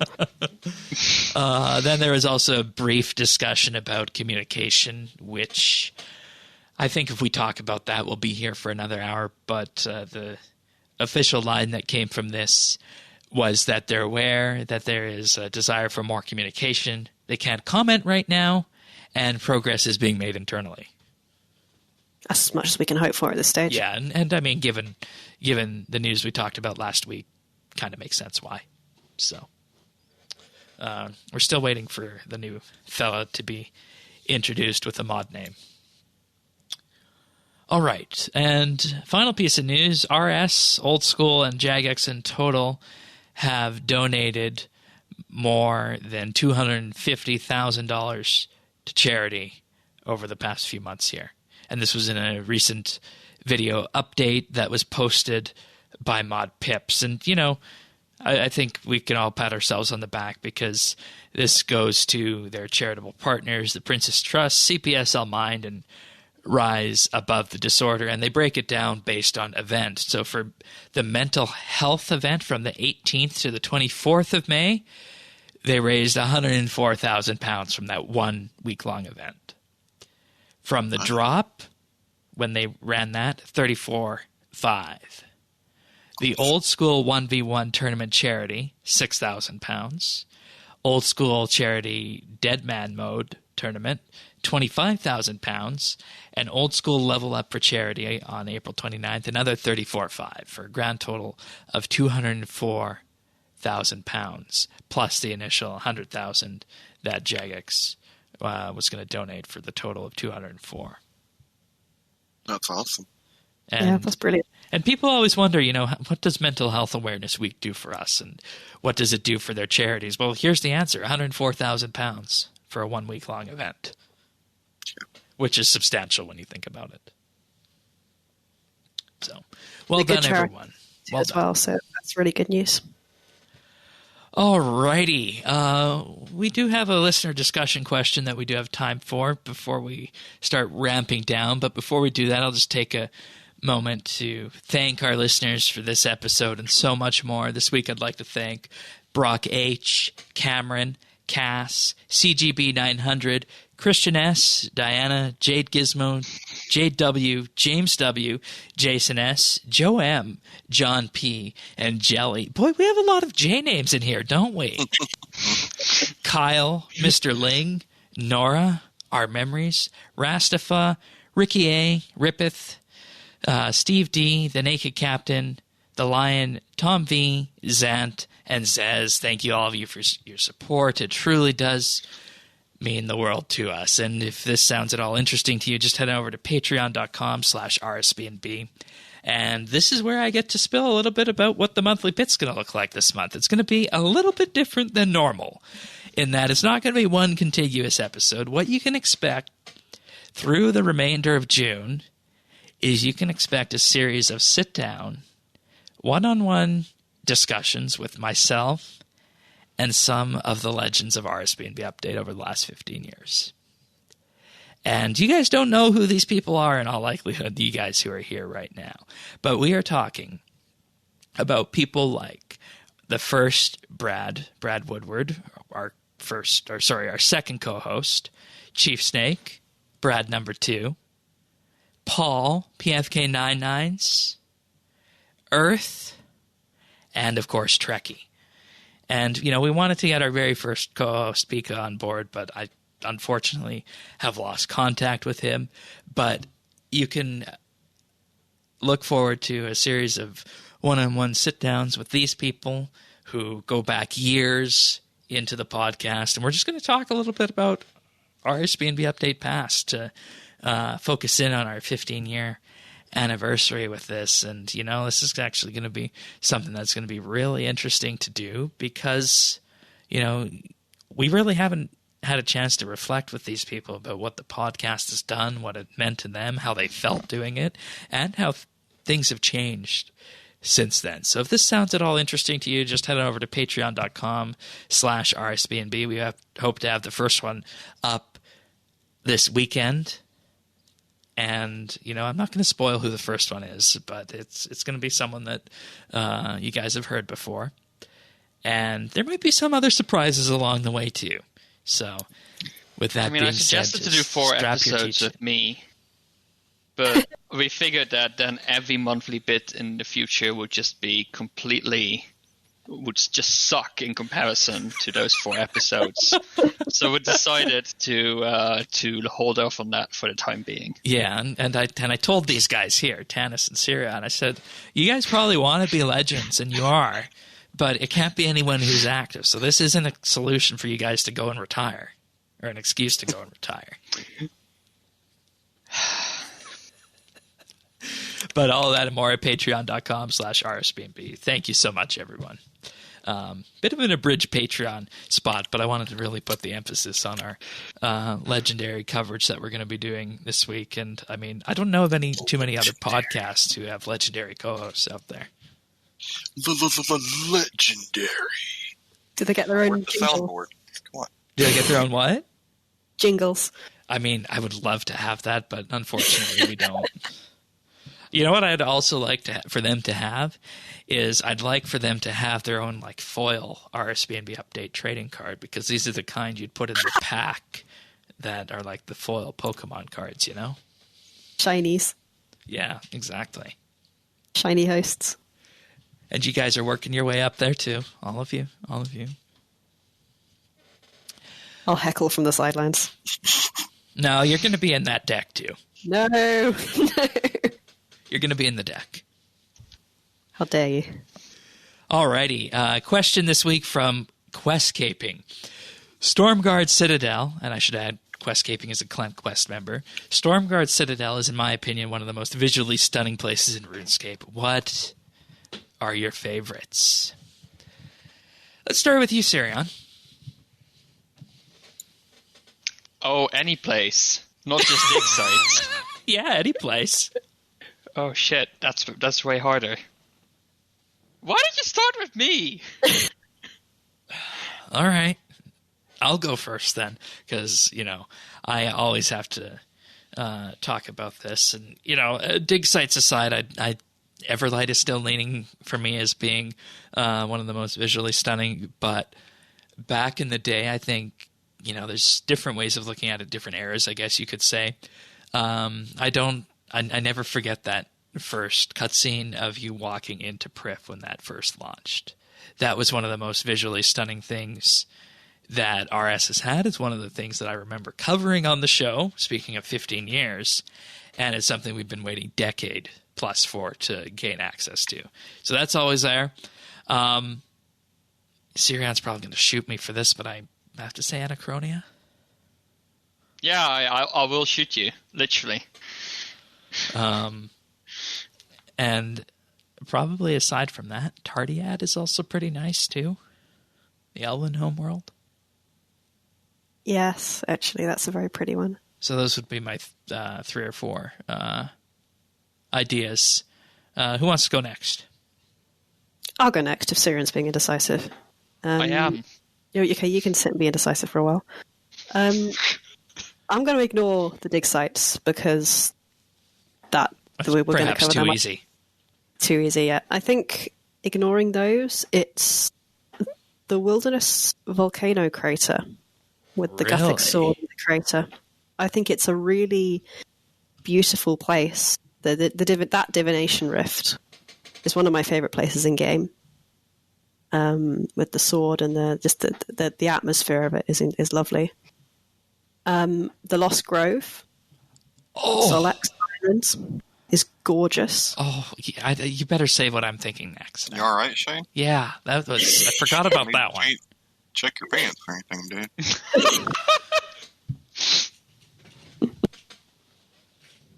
dude. And then the next area is the area around the needle skips. There you go. That's what I was thinking next. That area of Piscatoris is just so beautiful. So those are my 3 favourite areas, excluding the dig sites. Excellent. Tanis? So he asked about the dig sites, though, right? Like that's the Anywhere. The dig sites. Anywhere.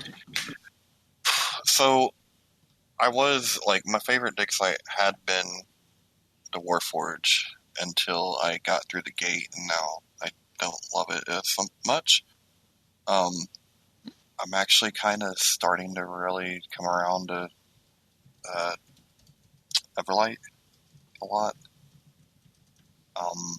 But then after that, I have to say, Lost Grove was the first thing that came in my mind reading this question.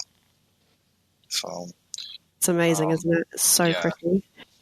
That was the first time I thought RuneScape looked different. Like it was fundamentally something had changed. Like it was different graphically than it had always been. Those are probably I do like I like that needle area. Oh no wait. There's one other area in.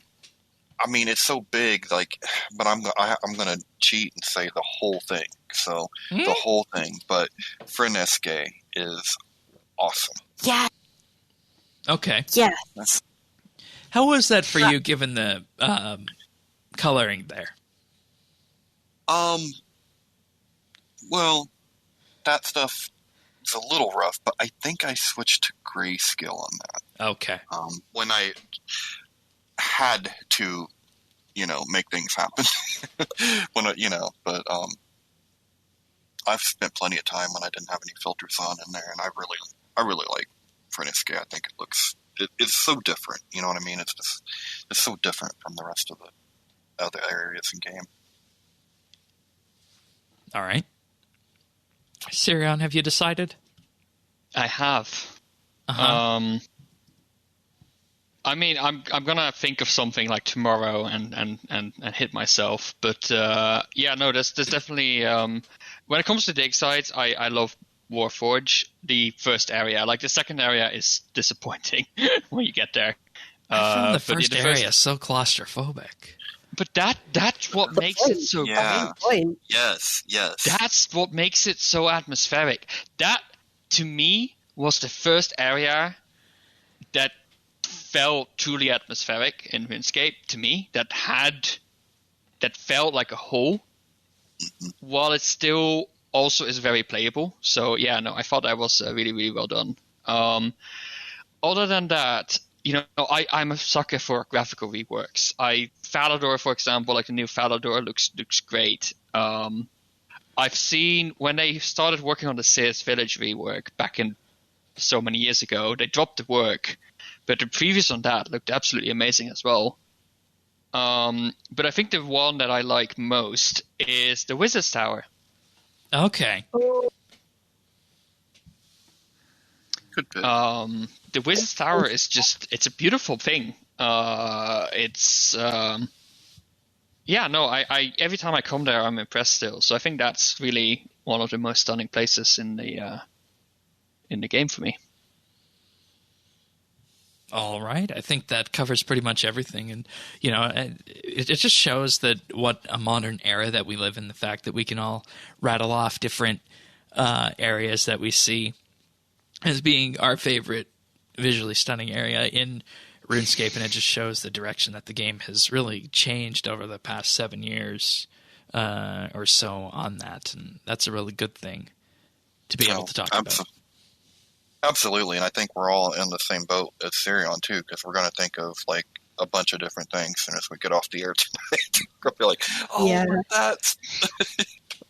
I wish I'd remembered. Damn. All right. Yeah.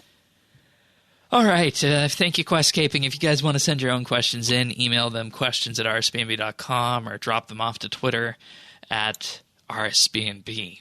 Now, we have 2 tech newses this week. We were going to have 3, but I cut the third just to save us a teeny, tiny bit of time on this. And, this first one is something that we kind of need to take note of because we are in a content creator community, and everybody knows a streamer here, I'd imagine. And Twitch streamers this week are getting years-old copyright notices for clips that they might have on their channel from the RIAA, or the Recording Industry Association of America, who is now taking issue with music that might have been played on someone's Twitch channel years ago. And, it appears as though for many of these people, to combat this is to avoid more strikes on their Twitch account. The only option they have is to bulk delete their clips, because Twitch doesn't have an easy way of sorting through this. And, this is kind of interesting that it comes up this week, because you remember your pick last week, Tanis, right? We actually got a YouTube copyright notice on that from just playing that 30 seconds of audio, even though what we played was in critique of a parody of something else. Right. Yeah. So many. And actually, I don't think this is unrelated, to tell you the truth. I listen to a number of podcasts and YouTube stuff, and a lot of people are moving to Twitch or doing things on Twitch, and Twitch has become so big that it's. I mean, I'm not surprised. I'm not surprised that now that is the new target. Yeah, and you have no idea how many clips a popular YouTuber has. They can get tens or hundreds. They're going to have to be older, per They would episode. have to be older. Right. And, this goes back years. I was going to say, a few years ago, right? I think it was right around the time that I started. Twitch had put in a thing where you can play music while you're live, but it was muted on your videos. Right. They'll mute your videos. Yeah. So these have to be pretty old videos for them to be getting hit, because that audio should be muted. Yep. To begin with. Yeah. And even then, you have to ask, how does one who is a streamer, and, streamers don't have legal counsel, how do they protect themselves from this when it just comes out of nowhere, wham, and you're potentially looking at demonetization of your account if you don't respond to this appropriately? I'm not saying that's what's going to happen for people, but how do you deal with that? And Twitch rightly admits they don't have the tools to let people bulk delete any clip that would have a copyright complaint against it. It is such a messy world as well, right? The problem is the power balance here, right? We can argue all about copyright and whether it's a good thing or a bad thing and what's fair use or not, but in the end, if there's a conflict right now, as the actual content creator, you just start out from the worst position, right? You get the copyright strike, and that your video is offline, right? When it's on YouTube, your video is just demonetized or even taken offline. You get a strike, and right from the start, right from the get-go, you're not generating any monetization on that. So if it's a video you released the other day, it's your income that you lose, and it very much acts from a you're guilty until proven innocent mechanism. Content creator starts from a bad position, and then you get these companies that are completely lawyered up that you have to go up against, and even if that company sort of overclaims their content, there's no strike system for the actual record holders. Let's just say that. Yeah. When you make a mistake, you get a strike against your account, which is super, super punishing.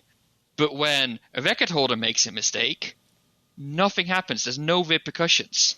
So there's nothing stopping them from just claiming whatever they can, and then, hope that half the people don't bother with taking that up and, trying to get it undone. So the world is super messed up, and in my opinion, the platform should protect the creators from that as well.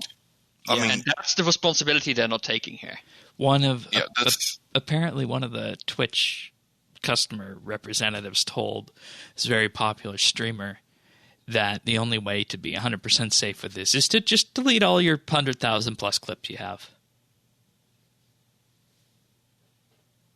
Yeah, how is that defensible in the modern day world? Well, and that's not even we haven't even touched on, like, I haven't heard of this happening so far on Twitch, but I know it's been a huge problem on YouTube. And what's one thing we know? What happens on YouTube ends up going to Twitch. But there's a lot of false copyright claims all the time. Yeah. And they do it on purpose because that's another line of revenue for them. Yep. You're not going to fight it. You can't fight it. But every penny you make off that video is going to go to them. And they know you're going to let that happen because if you fight it and lose a copyright claim, then it's a strike, not a claim. Yeah. So, yeah, they got you over a barrel. Yeah, like you are actively discouraged from that's a good point, actually. Like when copyright gets claimed on your videos, you're fine.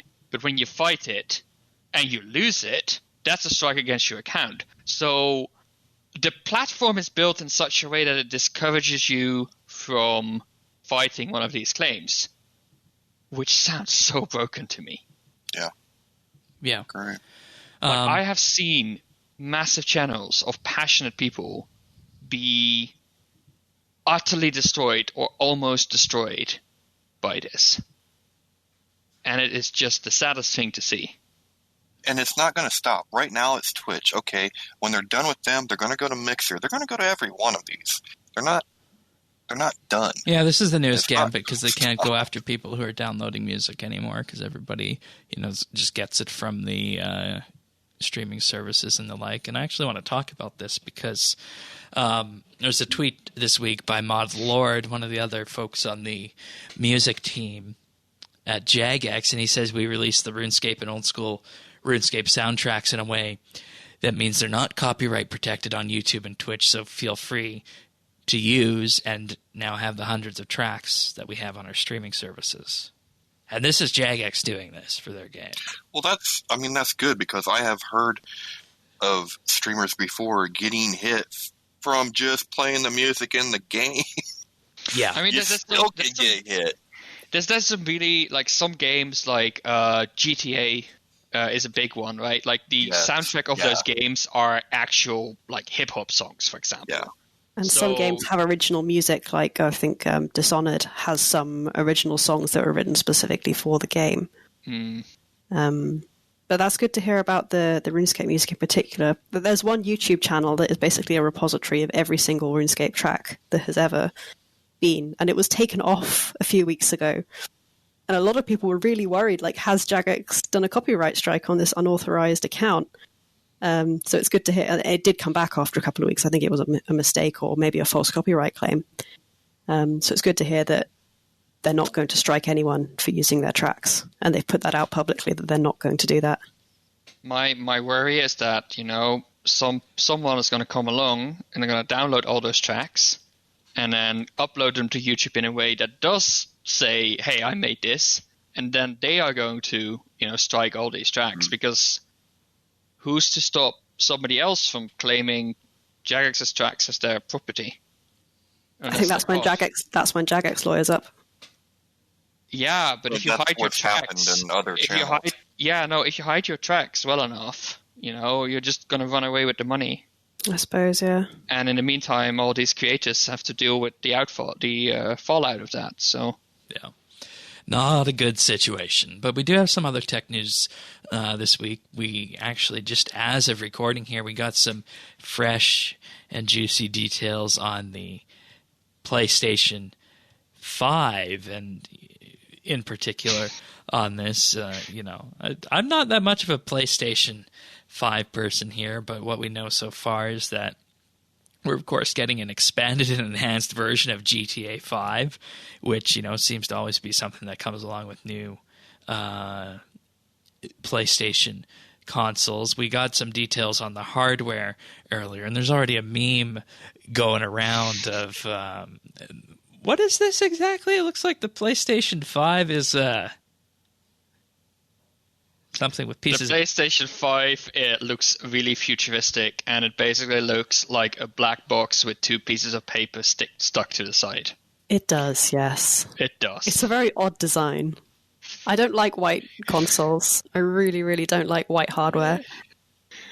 No. So I hope it'll come in other colours, because I'm not buying it if it's white. And the Wait, controller is Slim also version half white 2 and years half later? black. Yeah, rose gold one. Oh, that'd be neat. Yeah. And one of the other things we learned here with this is going to be two versions. You can get one with Blu-ray and one without. And this seems to be just a package there where they're going to show off what the hardware looks like, because we already know all the details of it. But there's also going to be matching headphones with it as well. So they're definitely setting a new standard with this console. It's super interesting, where console gaming is going. Like, I think console gaming was a big deal, like in the Xbox 360 era and the PS3. Like that, those were like big consoles. And I think once we got the PS4 and the Xbox One, I feel they felt like less of a big deal when they came out. I think PC gaming has really picked up since. Yeah. But because if you want a PC game now, there's always a way to do it if you don't have the hardware. Yeah, exactly. And I think also because, PCs are upgradable, right? You don't have to throw the whole thing away and get a new one like 2 years later, which has always been one of my biggest concerns with these consoles. Yeah, but the thing with the consoles, this generation of consoles, is these consoles are going to be the cheapest way to do 4K gaming.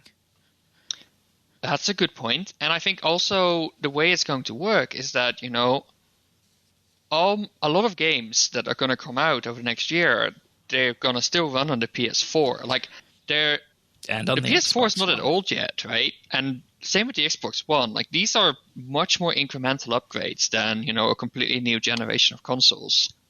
And I think hopefully that's going to be a pattern going forward. Like, there's all kinds of advantages to it. I think the most impressive thing about this whole generation is the SSD and the loading speed. Like, to me, that's the one thing as a console gamer I would actually notice when a lot of the other stuff I wouldn't.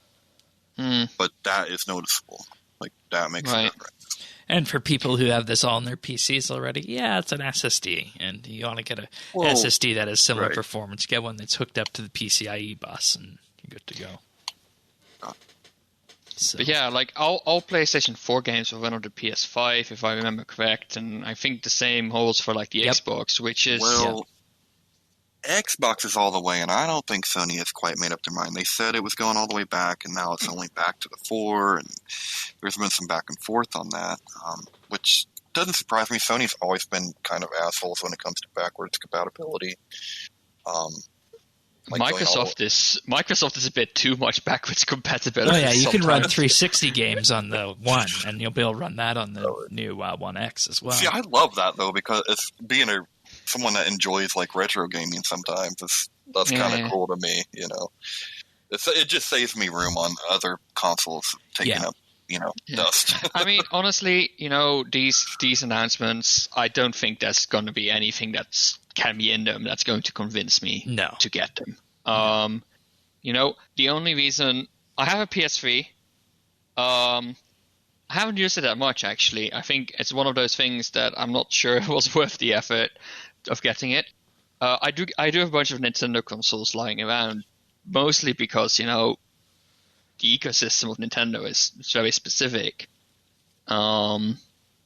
Like that's just exclusive for on them, but people's opinions about exclusives are changing very rapidly. I think we get that much less. Like, your Halo is not going to exclusively come out on your Xbox anymore, and I don't know what PC. Sony does in terms of exclusives, but we actually just got news that the first beta version of Halo 3 has arrived today on PC. Oh, awesome. Yeah. I think it's a lot harder to justify console exclusives because people would rather buy a PC. Yeah, exactly. Yeah, that's never stopped Sony, though. No, And the that's PS4 true. had success after success after success of exclusives on that. True, they did have some cracking games. Yeah, so I mean, I hate it. I don't like exclusives and all that, but yeah, it's going to be hard. I mean, I have to say though, like at this point, I feel that the Xbox is the better sell because of all this compatibility. I feel that if I get an Xbox right now, I'm going to get more value out of it, and it's going to plus work it just better with ties so much better into the Windows gaming experience. Too. Exactly, and it just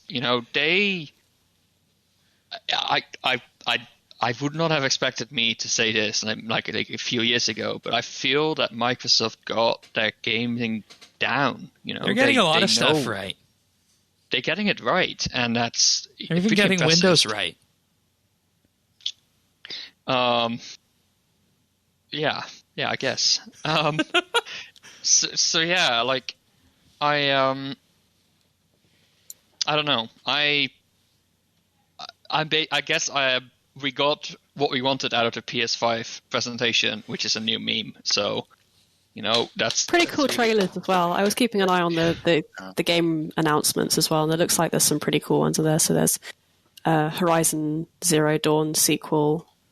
There's a new Spider-Man game, kind of a spin-off from Spider-Man Into the Spider-Verse, which is going to be really fun.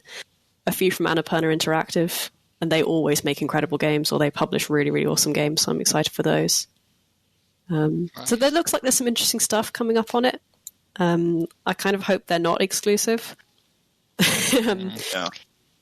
I guess that's sort of the thing, right? Like, Nintendo you get for the games on the Nintendo. Like, Nintendo you get for your Marios and your Zeldas and your Super They're kind of Smash. unique games for Nintendo ones, aren't they? It's just its own little ecosystem. Animal Crossing on the Switch. Animal Crossing is massive. Yeah, like, you cannot get Switches right now. Like, it's just sold out because of Animal Crossing, which, that's doing something right. Sony is sort of has done the same with the PS4, I feel, or trying to do the same with like all these unique games like Spider-Man and all that stuff. But, there's much less of a...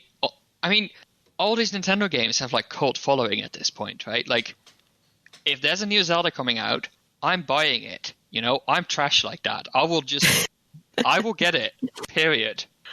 I'm not sure if Sony has that much of a following. Well, not that big, at least.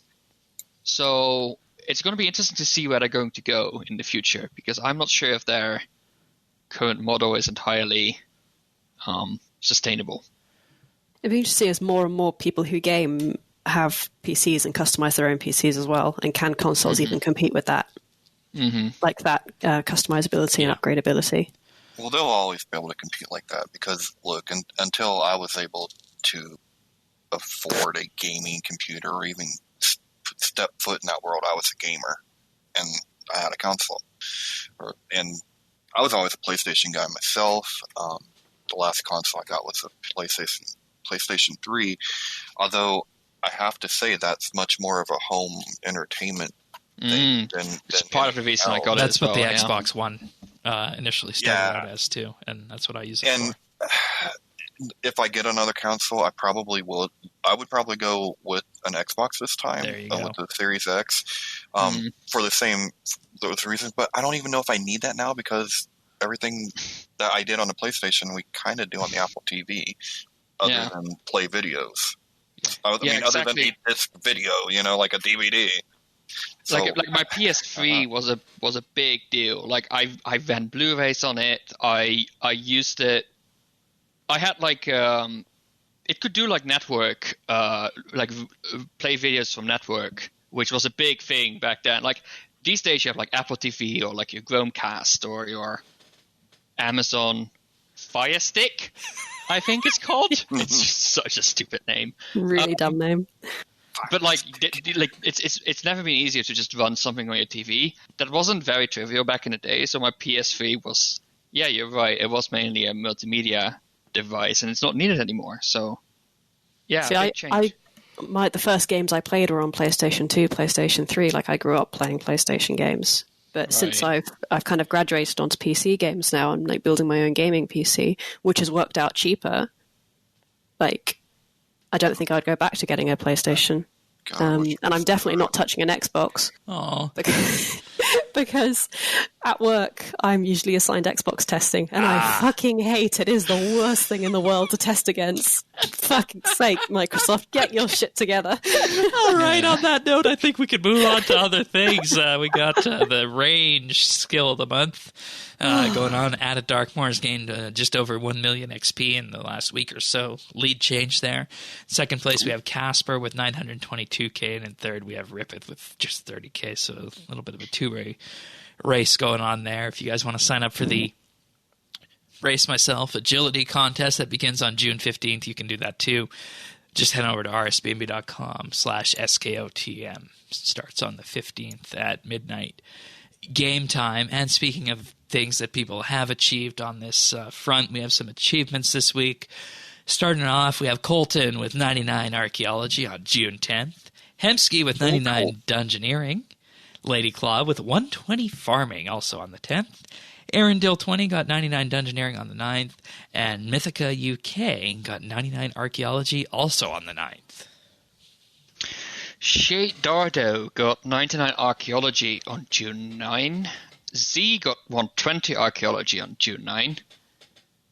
Taxi got 120 Archaeology on June 8. And then we have two achievements by Lord Dusty, 120 Divination and 120 Archaeology, both on June 7. Nice. Warrock with 120 Archaeology on June 7th. Erendil 20 with 99 Summoning on June 5th. Lana Ikea with 99 Ranged on June 5th. Siversi with 99 Slayer on June 5th. I'd imagine and so. Erendil 20 again with 99 Prayer on June 4th. Nice. Then we have Lanakea with 99 Attack on June 4th. Lanakea again with 99 Strength June 4th. Let's watch that. Max has to be coming soon. They're always on here every week. Poitato with 99 Fire Making on June 4th. Rastafa 120 Strength on June 4th. And Stinky Pete 22 99 Mining June 4th. Very nice, guys. Nicely done, everyone. Well done. Nicely done. All right, I'm going to sit here for another 20 minutes, and hopefully our listeners are still with us at this point as Sirion goes through his pick of the week. I built up a reputation, haven't I? I'll try and keep it brief. We've already talked about consoles, so I figured I should put a console game on here. Have you guys heard of Crypt of the Necrodancer? No. No. You haven't? Oh my gosh. No. You have missed out, guys. So, basically it's a game where you move on the beat of the music. That's the whole shtick. Also, it's super hard. That's basically it. Because you're white and Dutch? No. I'm just curious. No. Okay. No. You sound so offended. No. To be fair, I don't know if he can dance. RuneFest 2021. Let's find out. Oh boy, I need to find an excuse to not go now. Crying out loud. So, Cadence of Hyrule is my pick of the week. Is sort of a sequel of it. It's the developers of Necrodancer, Crypt of the Necrodancer, teaming up with Nintendo to make a Zelda-specific version of it, where you basically move on the beat of remixed Zelda tracks, which sounds absolutely amazing. It's Those a game are on the iconic. It is, yes. Like, all the iconic music. It is not a Zelda game, you know. It is so different, but I had a blast playing it. You know, the beat is great. The music is great. The boss fights are like... They're punts, first of all. They are all combinations of a Zelda monster boss, like an existing Zelda boss, with an instrument. So like the boss monsters are. I need to find the name of this one now. So one of the first bosses in one of the Zelda games is called Goma. So of course in this game you get Maracas, where Oh, this is why. It's right within your wheelhouse. So it's literally a spider that's wearing maracas is the boss fight. It is like the humor in this is fantastic. And it's just a great game. It's a bit of a roguelite as well in that, the map is always randomly generated. Every time you die, the dungeon is reset and it's a new dungeon. So, there's sort of these roguelite elements in there. You're going to die a lot. It's a hard game, but it's so much fun. It's a Switch exclusive, but it's definitely worth checking out. For me, it's one of those games that I take with me when I'm on the plane traveling. You can easily pick it up, play it for a bit, and have a lot of fun. So there, not quite 20 minutes. Thank you. All right. Sounds good. One of the many reasons to have a Switch, and those things sold out when Animal Crossing came out again, as if it was launch week. So, all right, what have we been doing? I think let's start with you, Tanis, this week. I'm still rocking archaeology, 85, cruising, and I've been collecting energy with the other account. I'm trying to get to 90 so that I can just take care of all my own energy needs. Self-sufficient. Energy independent. Energy independent. That's right. But that's really been about all I've been doing RuneScape-wise. Other than that, playing the new Greymore chapter in ESL. Alrighty. Let's go with you, Diana. I've been slowly chipping away at archaeology, getting there. I'm, I think, at level 96 now, still just slowly working on it. Not had time to do much over the last couple of weeks because work has been but yeah, just slowly working on that. Alrighty. Same for me. I hit 96 archaeology. I think the rest to 97 is going to be through Tetra Compass farming, as I mentioned my complaint with the level 95 spot at Stormguard. But, one thing did happen there. I did get the archaeology pet this week. Oh, I got mine at 95, I think. Oh, yeah, me too. Yeah. Interesting. Amazing. Smart. But, aside from that, still gathering data on the excavation XP. And it looks, early indications are probably saying a conservative 25% of all XP that you get comes from excavating. And granted, I've only tested this at the 94 and 95 spot. More needs to be done before we can make any assertions on that. I've given up on the figuring out how much health each hotspot has for the time being until we can get some more info on that. So there's a slight update on that front, but I'm going to turn it over to Sirion right now because I wanted to pair two things that were kind of the same back to back here on this. Yeah, I'm also still working on archaeology. I'm currently in the middle of the 85 to 89 drought of the skill. I'm currently at 87. Yeah, doing pretty well. This morning, I also got the archaeology pet. Actually, not level 95, level 87. I actually hit level 87 in the pet at the same tick. So, nice. I was just having my breakfast, just half sleepily looking at the screen. I was like, hey, that sounds like a good thing. So yeah, that was this morning, and I tend to be jumping back and forth a bit between dig sites. I'm definitely farming the Tetra compasses at Warforge, but yeah, just this evening I've been just doing the Infernal Source because you get Tetra compasses from there, and it's just a bit of a change of scenery as well, which I think is nice. All right, so tying this one off, if you guys want to subscribe to us, you can find that on any number of podcast listeners out there, Apple Podcasts, Google Podcasts, Spotify, Pocket Casts, practically anything under the sun, YouTube as well, update.rsbnb.com/subscribe, then just click or tap on your favorite one. And, of course, we'll be back next week for another episode where we'll have some of the legends on, probably not all of them, because I don't think we could handle that in one sitting. So look forward to that, and with that being said, see you next week, everyone. Take care. Bye.